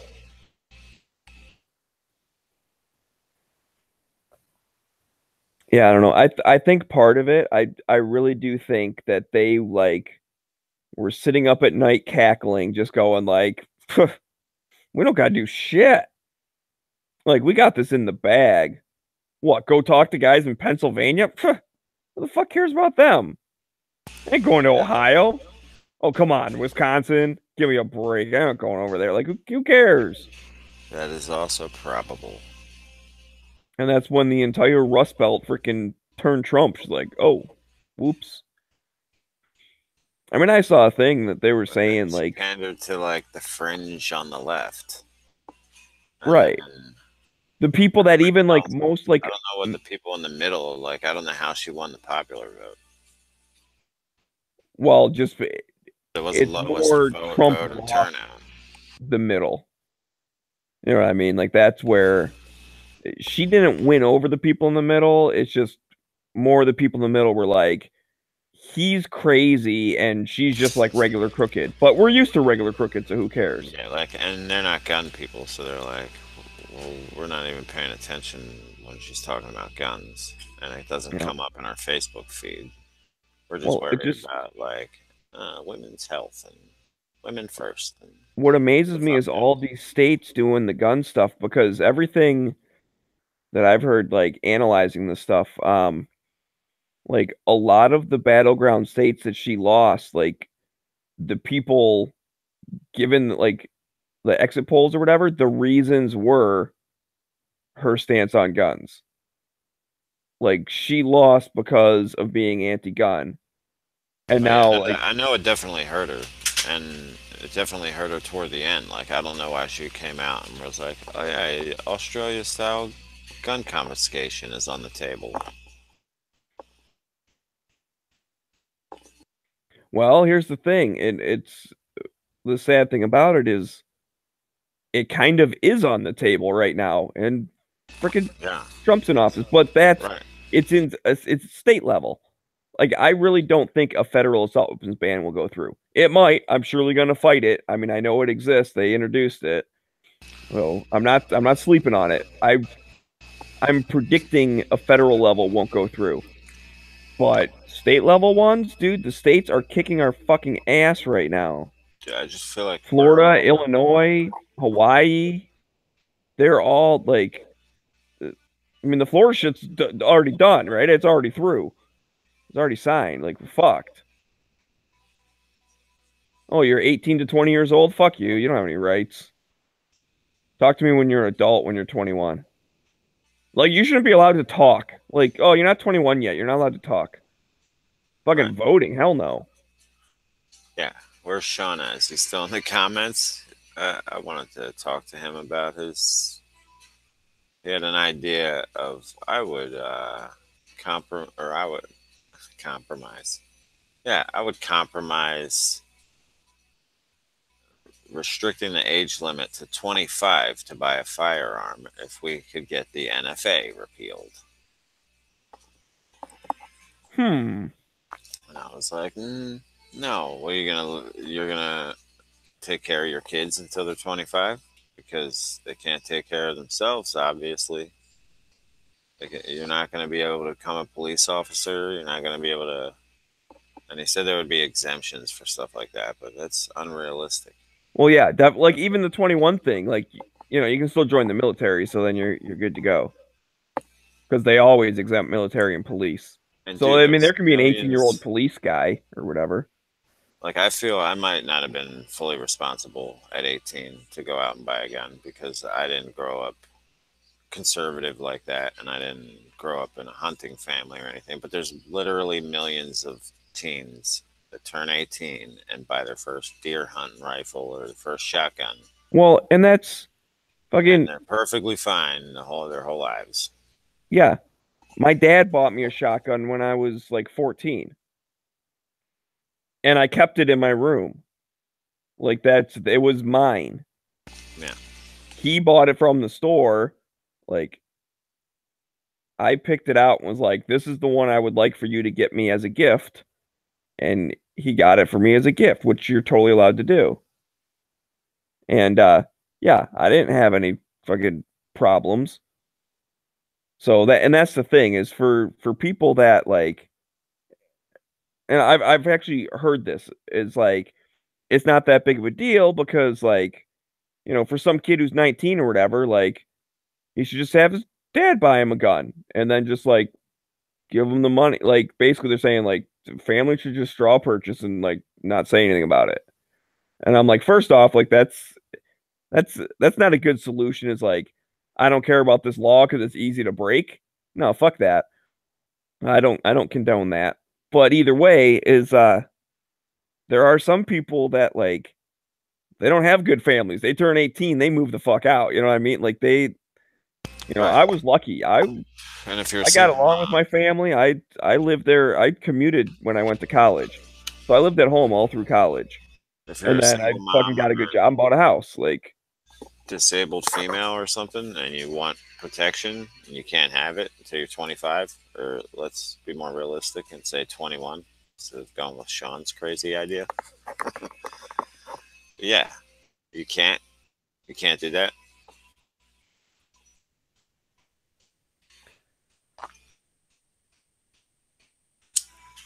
yeah, and that's the thing. So I mean, I don't think they'll stand up in court. You know what I mean? Like they're not going to stand up these laws, these 18, 21 to buy firearms, because yeah, I mean it's they already are already getting constituted, sued, right? I mean that's like right? And it's equal already like, protection or whatever. yeah, you're already an adult at 18, and like drinking beer is not a right, so it's not constitutionally protected right. But buying a firearm is, or buying a rifle or whatever. Yeah, I mean any of those rights, like I said, like are you an adult or aren't you? Do you get to vote? You get to buy a gun. Oh, shut the fuck up, Kessler. Another fight, huh? I went to school with that prick. I fucking graduated with him. Are you watching hockey or what? Yeah, it's the game from last night. I didn't watch it because everyone had basketball on at the TVs at the bar. So I haven't recorded. Dude, punch him in the fucking face, dude.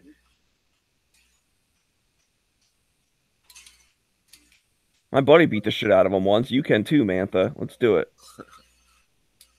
I went to one hockey game, a Flyers game, like 10 years ago, and there was a fight. There was a couple, I think. It's exciting. What the fuck? Fucking. I bought a little hockey stick. I still have What's going on yesterday? I see Fine Ape and Scott. Oh, and by the way, when you said the thing about Sean, it's Sean the 380 shooter, not Poner. Ponery. Yeah, I'm talking about Ponery. I just wanted to clarify that for a while. I don't know if they're. I mean, Everybody should be. my thing's not showing very many viewers. Like I have more commenters than it's showing viewers, so I don't know if everyone just keeps popping in and out or whatever. Well, they are gay. I did see the yesterday one like just pop up though, so he should be out there. Little fuck. This turned into a scrappy game. There's been 3 fights so far. I mean, one of the first that was just like, yeah, whatever. But then, holy shit, they're just gonna push. They're not actually dropping gloves. But like near the end of the second here, there's been like 2 fights within a couple minutes of each other.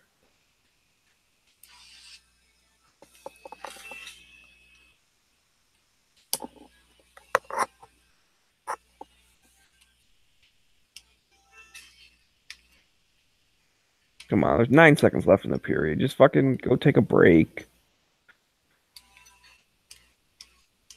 Because unfortunately, like the Wings don't do good when they start getting all fighty.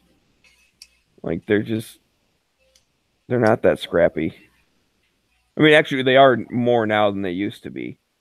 I mean, really, back in the day, we'd have like one tough guy, and like everyone else was like, "Yeah, fuck that, I'm not fighting." But then you go back to like the Colorado days where there used to be like bench clearing brawls. Fucking goalies are fighting each other at center ice and shit. And it's like those were the good old days. But like the early 2000s, like we were fast and we had a shit ton of skill. We're like, yeah, fuck it, we'll just like beat you on the scoreboard.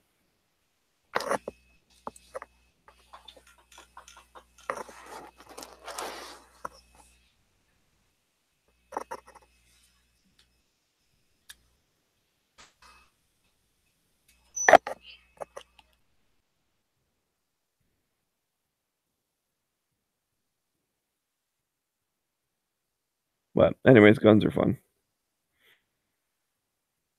Dude, you should just bring a gun to a hockey game. Then they would have to let you score.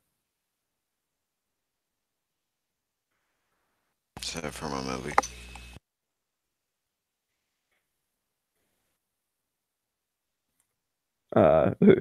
Penalty 2 minutes for brandishing.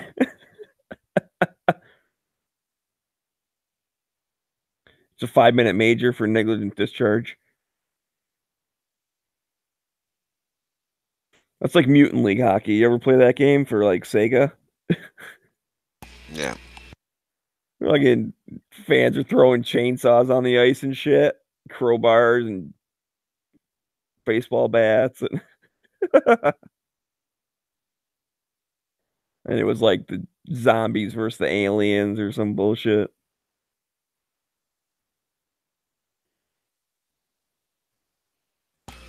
Yep. Wasn't there like a robot baseball too? There was robot baseball. Or was that Nintendo? But either way, it was one of the it was back then.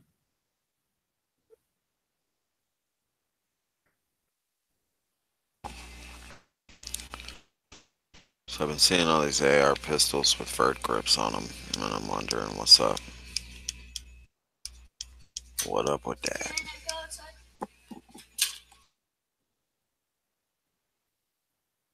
You know, I thought someone was saying that it's one of those things like even if it's a pistol and it's like over 26 inches, you can have a vert grip, but if it's under, you can't. That's what I heard. Supposedly there's an ATF letter,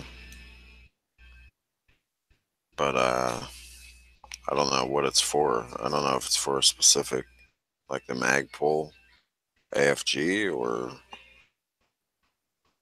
because I Right. think the way they're saying they're getting away with it. I was reading a little bit last night somewhere.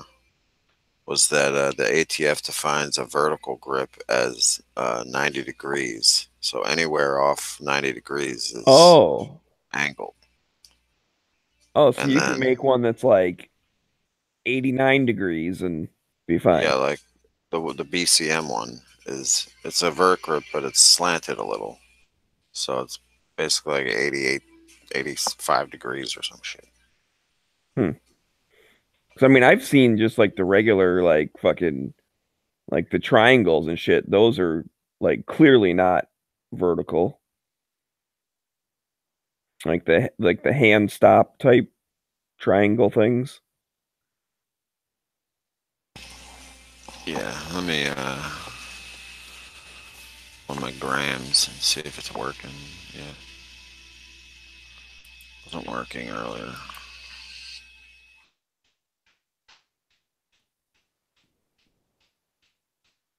Well, page is working, kinda.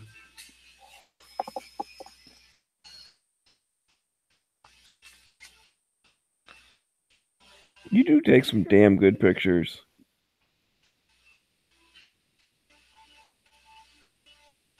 I don't know how the hell you do that. You just need a lot of boredom and good lighting.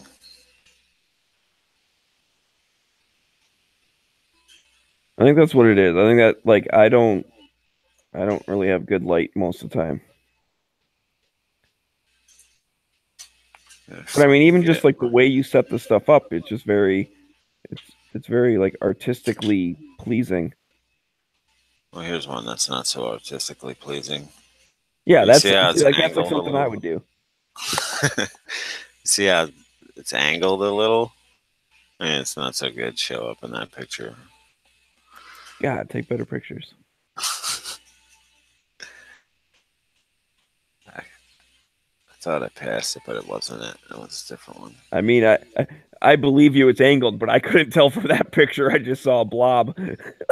See, this makes me think either I reposted this or it was before I because I measure time by. This is before I bought the angled foregrip, but maybe not because I do repost my own pictures here and there.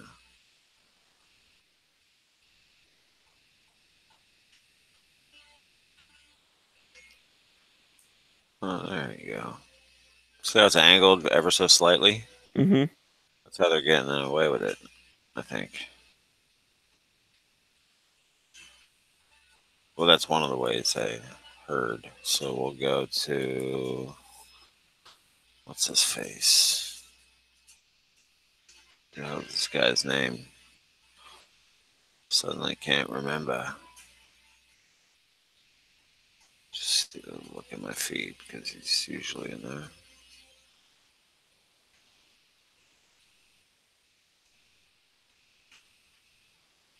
Yeah, it's not working.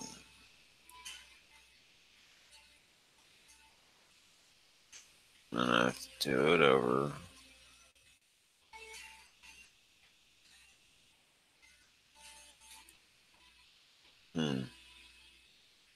Fucking look at my phone now.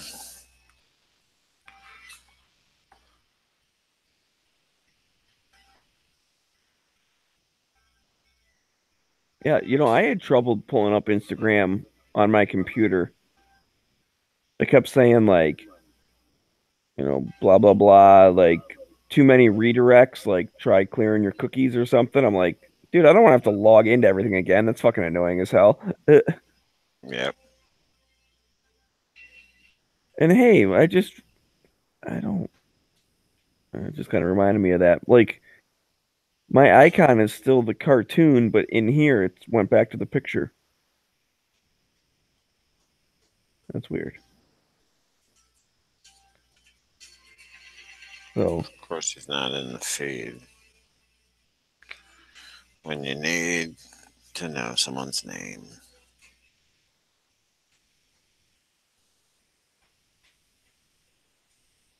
I know what I can do. I always forget.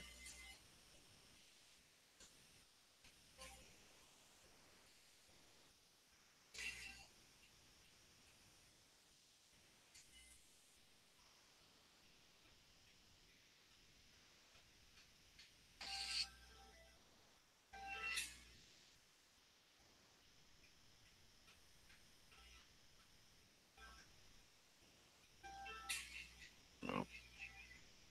Still flipping through a billion wow, names. fucking hockey games are expensive. I mean, I always kind of knew that, but this is like their big promotional deal.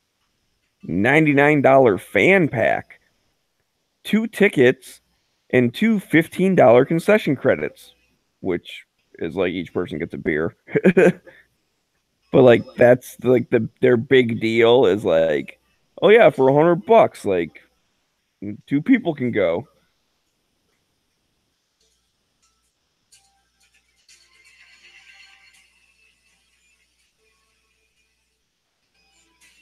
They're probably shitty tickets too,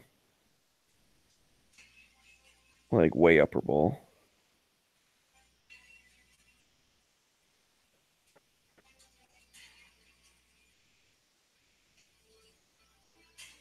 Do.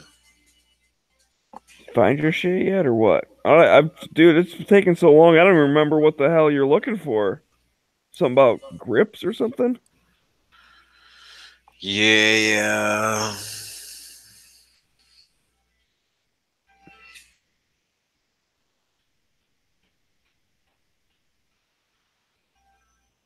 I can't even.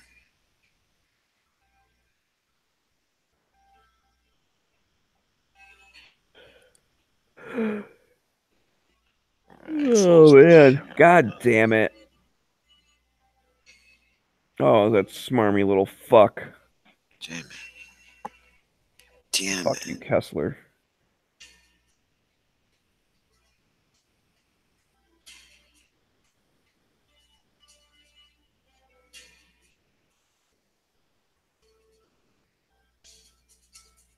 Like, I thought it was kind of cool watching him play. Like at first, like when he was on Vancouver, I was like, that's kind of cool. Like, you know, watching someone I went to high school like play in the NHL. Like, this is kind of neat.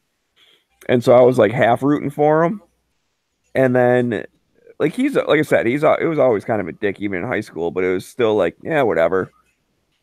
But like when he went to the Ducks, he's just like, I don't know, he's such a dick. Like he's a dick on ice, and it's like, oh yeah, now I remember why I didn't like him when we were in high school together. So He's now I just root against him.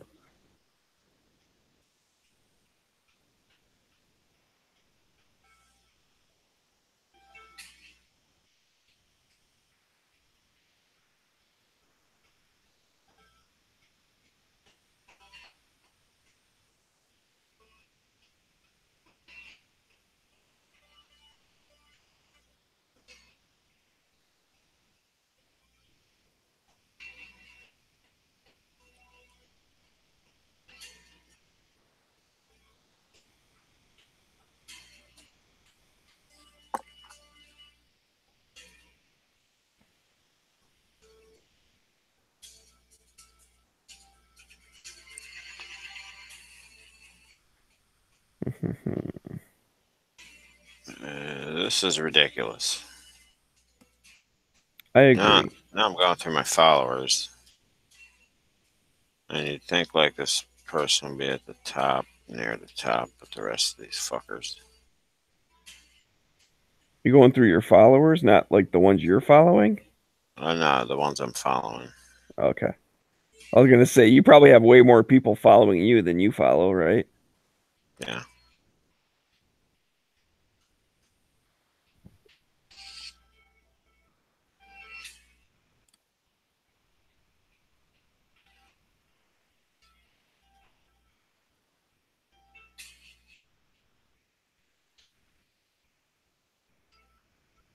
Oh, well, here's a good. Let me just do arrow precision.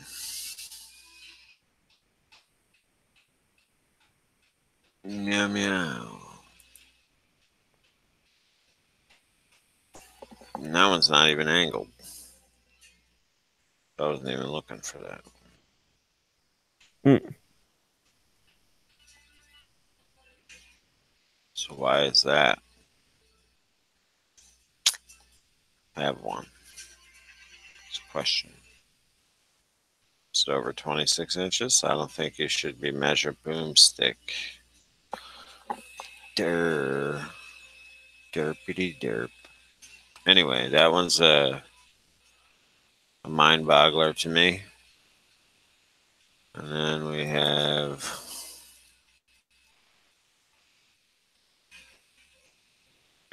this guy.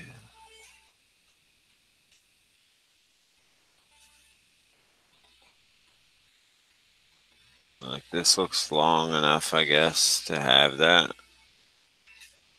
But I know the length of the gun is the end of the receiver extension, and I don't think it's going all the way to the end of the brace. Yeah, no, that brace looks pulled back. So it's like the barrel's here, about there, back to about here maybe. But I don't know.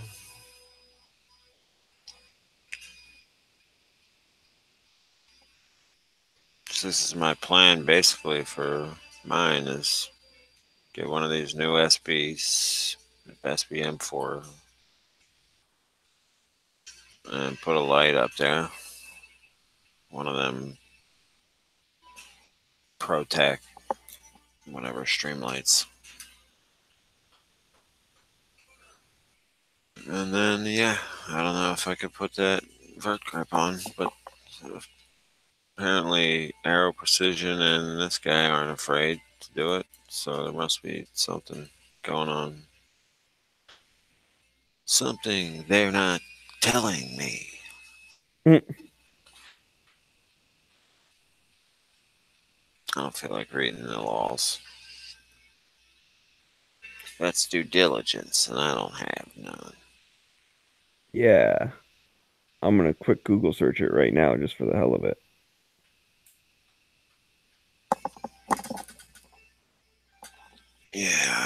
think there's an ATF letter about it. The length, the 26-inch length one. Yesterday's asking if I posted the chat on gun channels. Yeah, I did. It's on the main page. Who? Yesterday, Pomade. Oh. Yeah. Yeah.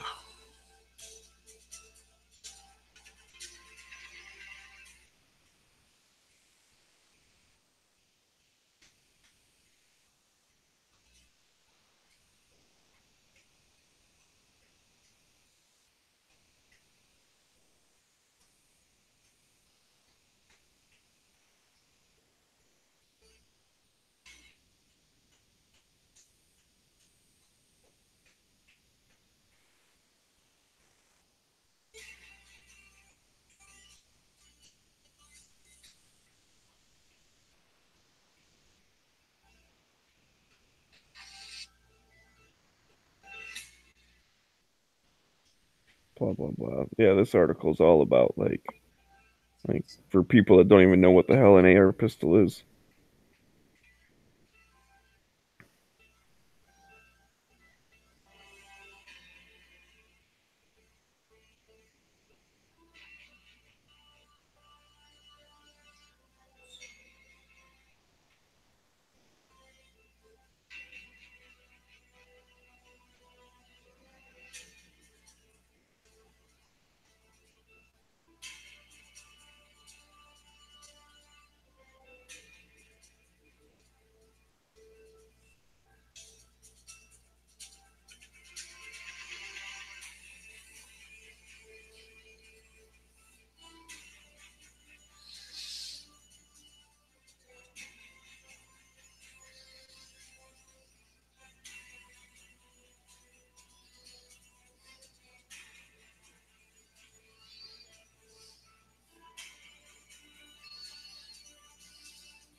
Blah blah blah.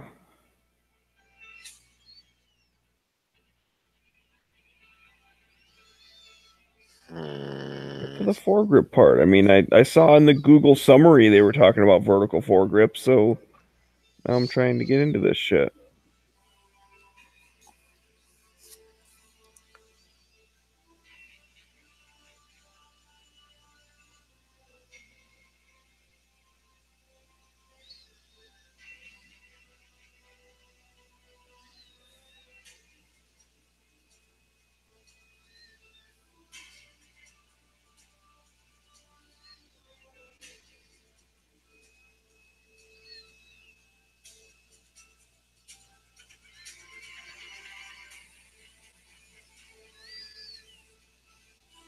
Blah blah blah. AR pistols. Come on, get to the good stuff.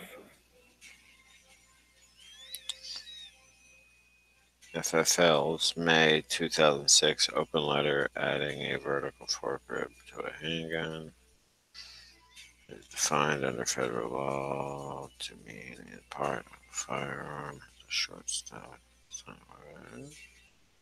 What? Do I need to be a lawyer?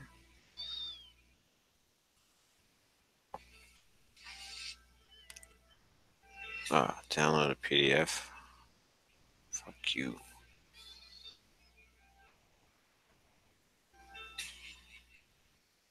Fuck you, government. Please don't black bag me. I'm talking about pistol braces. Blah blah blah blah Any weapon or blah. device capable of concealment of a person. Blah blah blah. Shouldering a brace. Blah blah blah.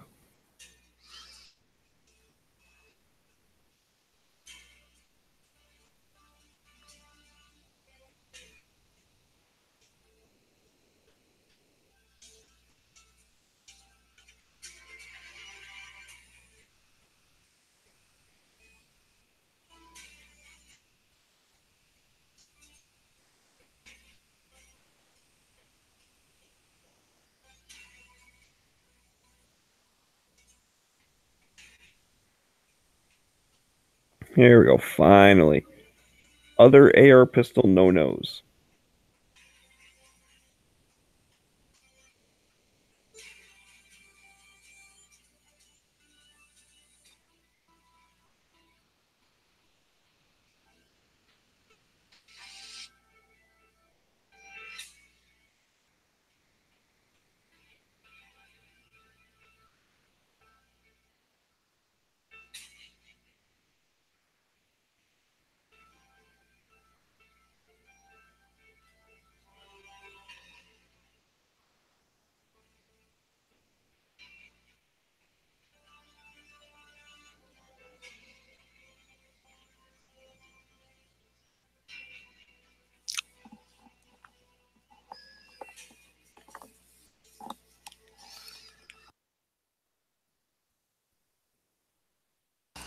What I'm reading is gay so far.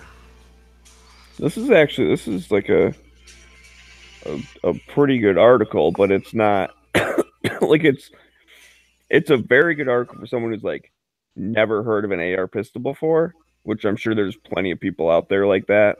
Yeah. But the only thing it talks about of this is it mentions that one major item that can't be included on pistols with an overall length under 26 is a vertical foregrip. Blah blah blah. Measure AR pistol from tip of barrel. Blah blah blah blah. But then it says, however, for those with overall lengths under 26 inches, need not worry. The BATFE has said that angled foregrips like Magpul's AFG are just fine on pistols. So he just kind of mentions it, but doesn't actually get into it.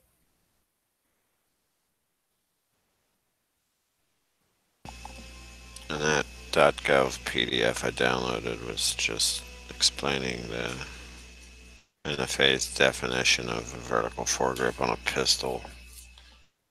Didn't mention how big of a pistol, it just said it was an AOW. Does the ATF treat angle foregrips the same as the vertical foregrip? Well, this one looks like it has a picture of the letter. The highlight yellow of the part I should be reading.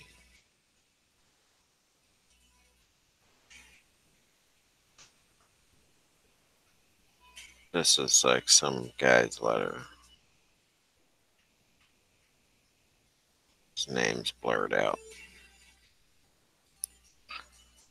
Because the Magpul AFG is not considered a forward. Okay, we know you can put an AFG on there.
Hmm.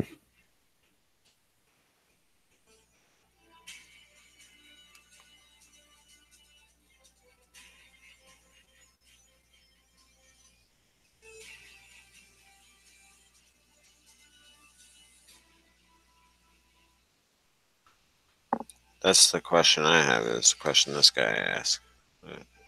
He's saying the letter states it's okay to manufacture such an item. The question I have is it okay for me to add a vertical foregrip to a gun originally manufactured as a pistol, i.e., can I change a pistol into a firearm? Like, we know manufacturers can make firearms, but you can. I guess if you can change a pistol into a rifle, you can change it into a firearm.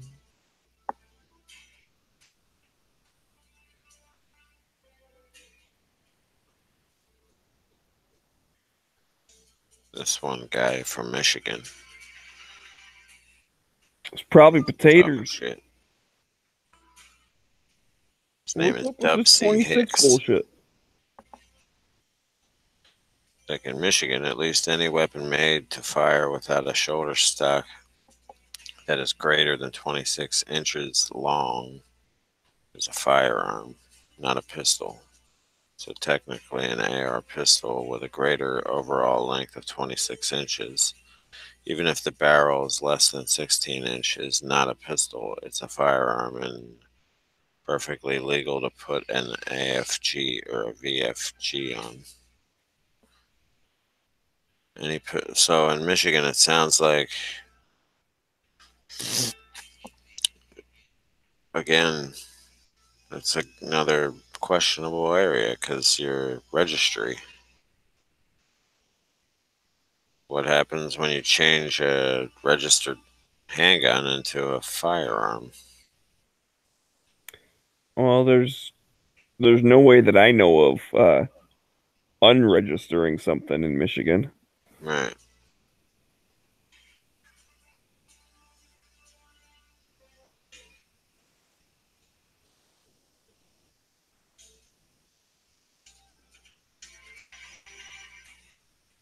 Dude, some people get way all into it.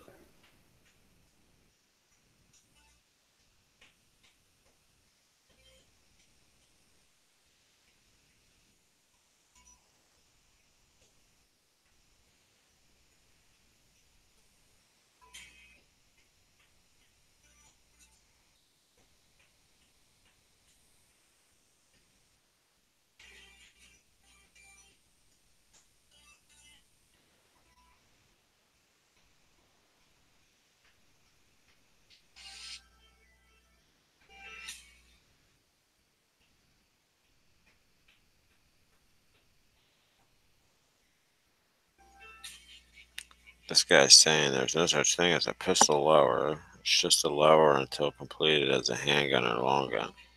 Well, I bought my pistol lower complete and had it shipped to an FFL where then I had to fill out my Pennsylvania handgun paper as well as the 4473.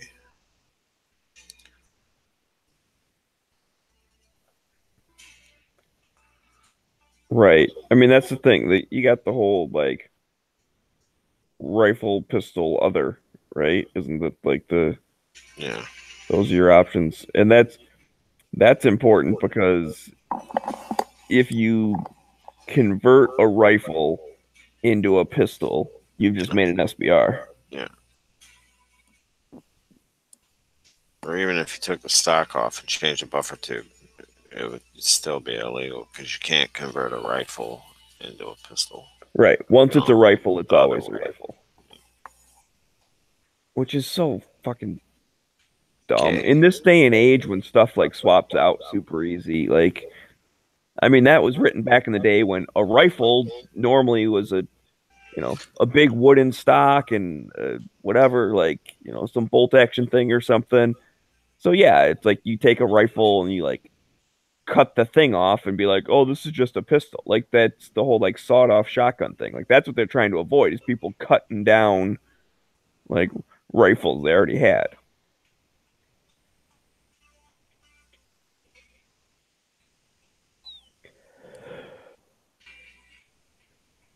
Oh man.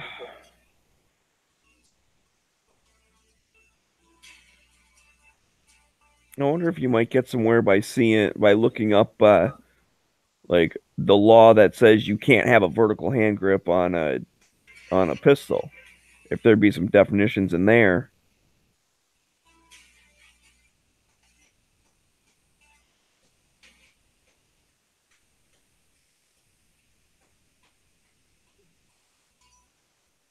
Because I'm not even sure where exactly that like it says that, like what law that is or whatever.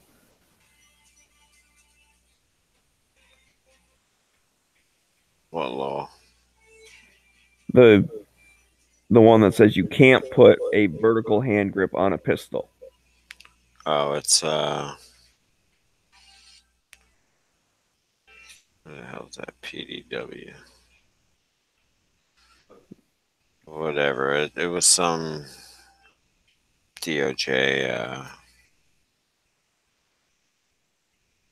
I forget what law, what code it was. But it was basically NFA writing, de defining an AOW. Or Right. Yeah, because that's what. Yeah. so it had like the over 12 inches, but under 18 inches, smooth bore rifled with a vertical foregrip pistol is an unregistered AOW, and maximum sentence of 10 years in prison. 10 years in prison. Let's look at But this. so it didn't say anything about overall length though. Nope. That's why I backed out of it.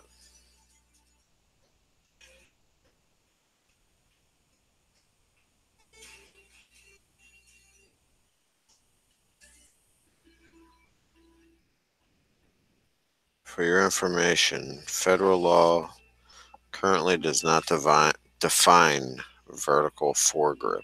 However, ATF has determined that a grip of this type is distinguished by being both forward of the magazine well and oriented in a particular 90-degree angle to the bore of the weapon.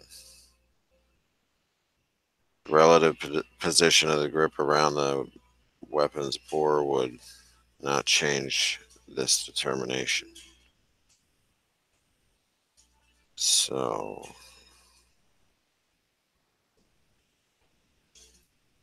that's how they're doing it.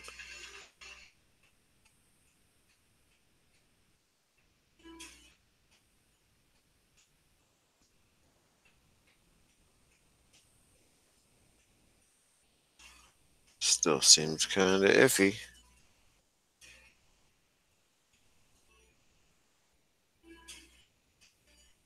This is a letter from 2013 from the ATF technology branch.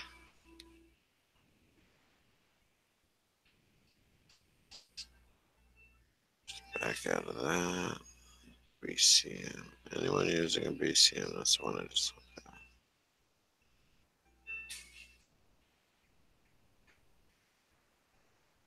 at. I love when people say Class 3 NFA, full auto, 30 magazine caliber clips. Dude, the one forum I was in, that this guy was like, so I recently saw the letter and I was in this other forum and but like he like gave all this like super detailed shit, was like, dude, shut up, no one likes you. Like it was way too long.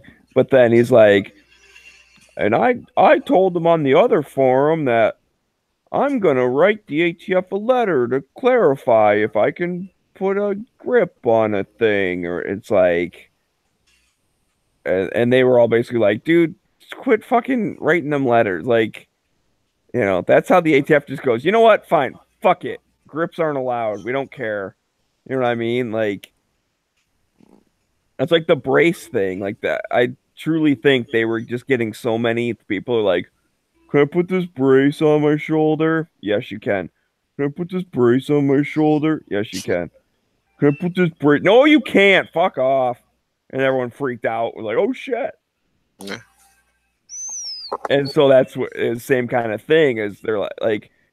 So, anyways, the dude like in this forum was like, the guys at the other forum said I shouldn't do it, but I wrote him a letter. I was surprised by my response, and like the letter he wrote to the ATF was like this super long, fucking complicated. Like, now, given the statute of the angled foregrip of the blah blah blah, and then like they answered like we've already determined the angled foregrip is allowed on a pistol. Like it doesn't have to be over 26 or under 26 or any of that shit. Like Yeah. an angled foregrip or the AF, I should say this, the AFG is not a vertical foregrip. So you can put that on anything. You can put that on your fucking CZ. Like it's not a vertical grip.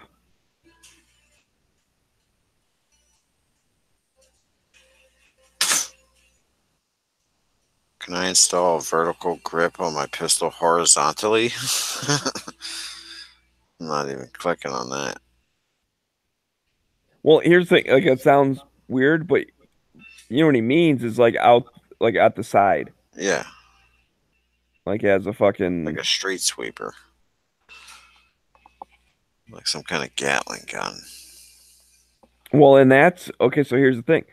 I bet you can't because they said that the a vertical foregrip is like at least 90 degrees from interpreted the bore. as being 90 degrees. Yeah.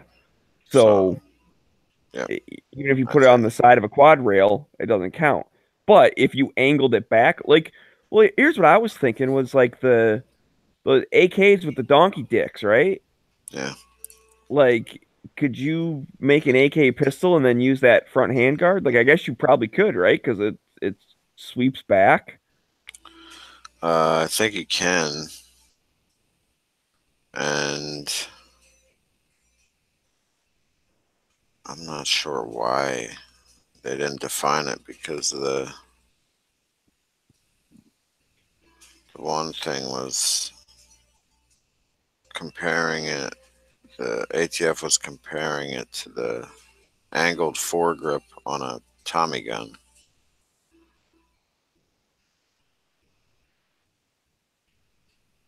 Oh, so yeah, because the foregrip on the Tommy gun is not a vertical. Yeah, So that yeah, was those just a machine gun though. those what are those? The Hungarian ones that have the thing in the front? Yeah, the pistol grip going the other way. Hmm.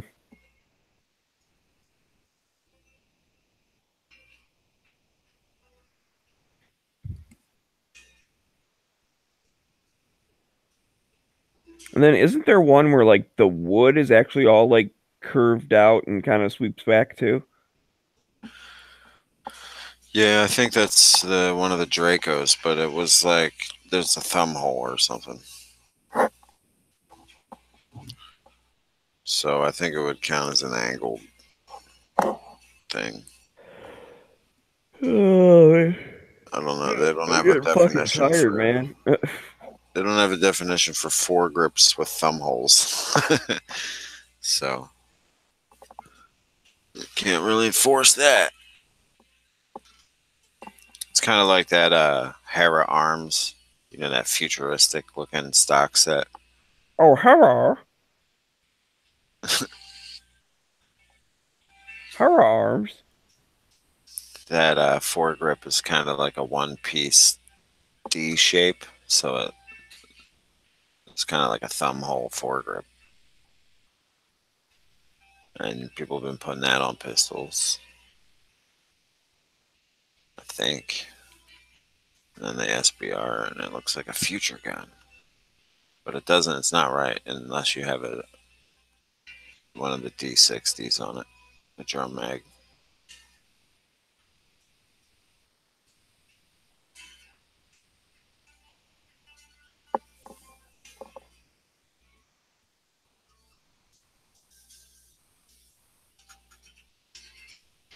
You tired? You want to take a nap? I got you in the other lobby. Mm. Smack them bitches around. I was kind of thinking about it. I'm laying here and I have to pee, and I'm like, yeah, I'm too tired to even like get up. But yeah, I think I'm gonna go ahead and just shut this one down. I'll All right, man. catch you guys later. Thanks for hosting. Yeah, thanks for joining me, man. Word up. I'll catch you later. Yep, see ya.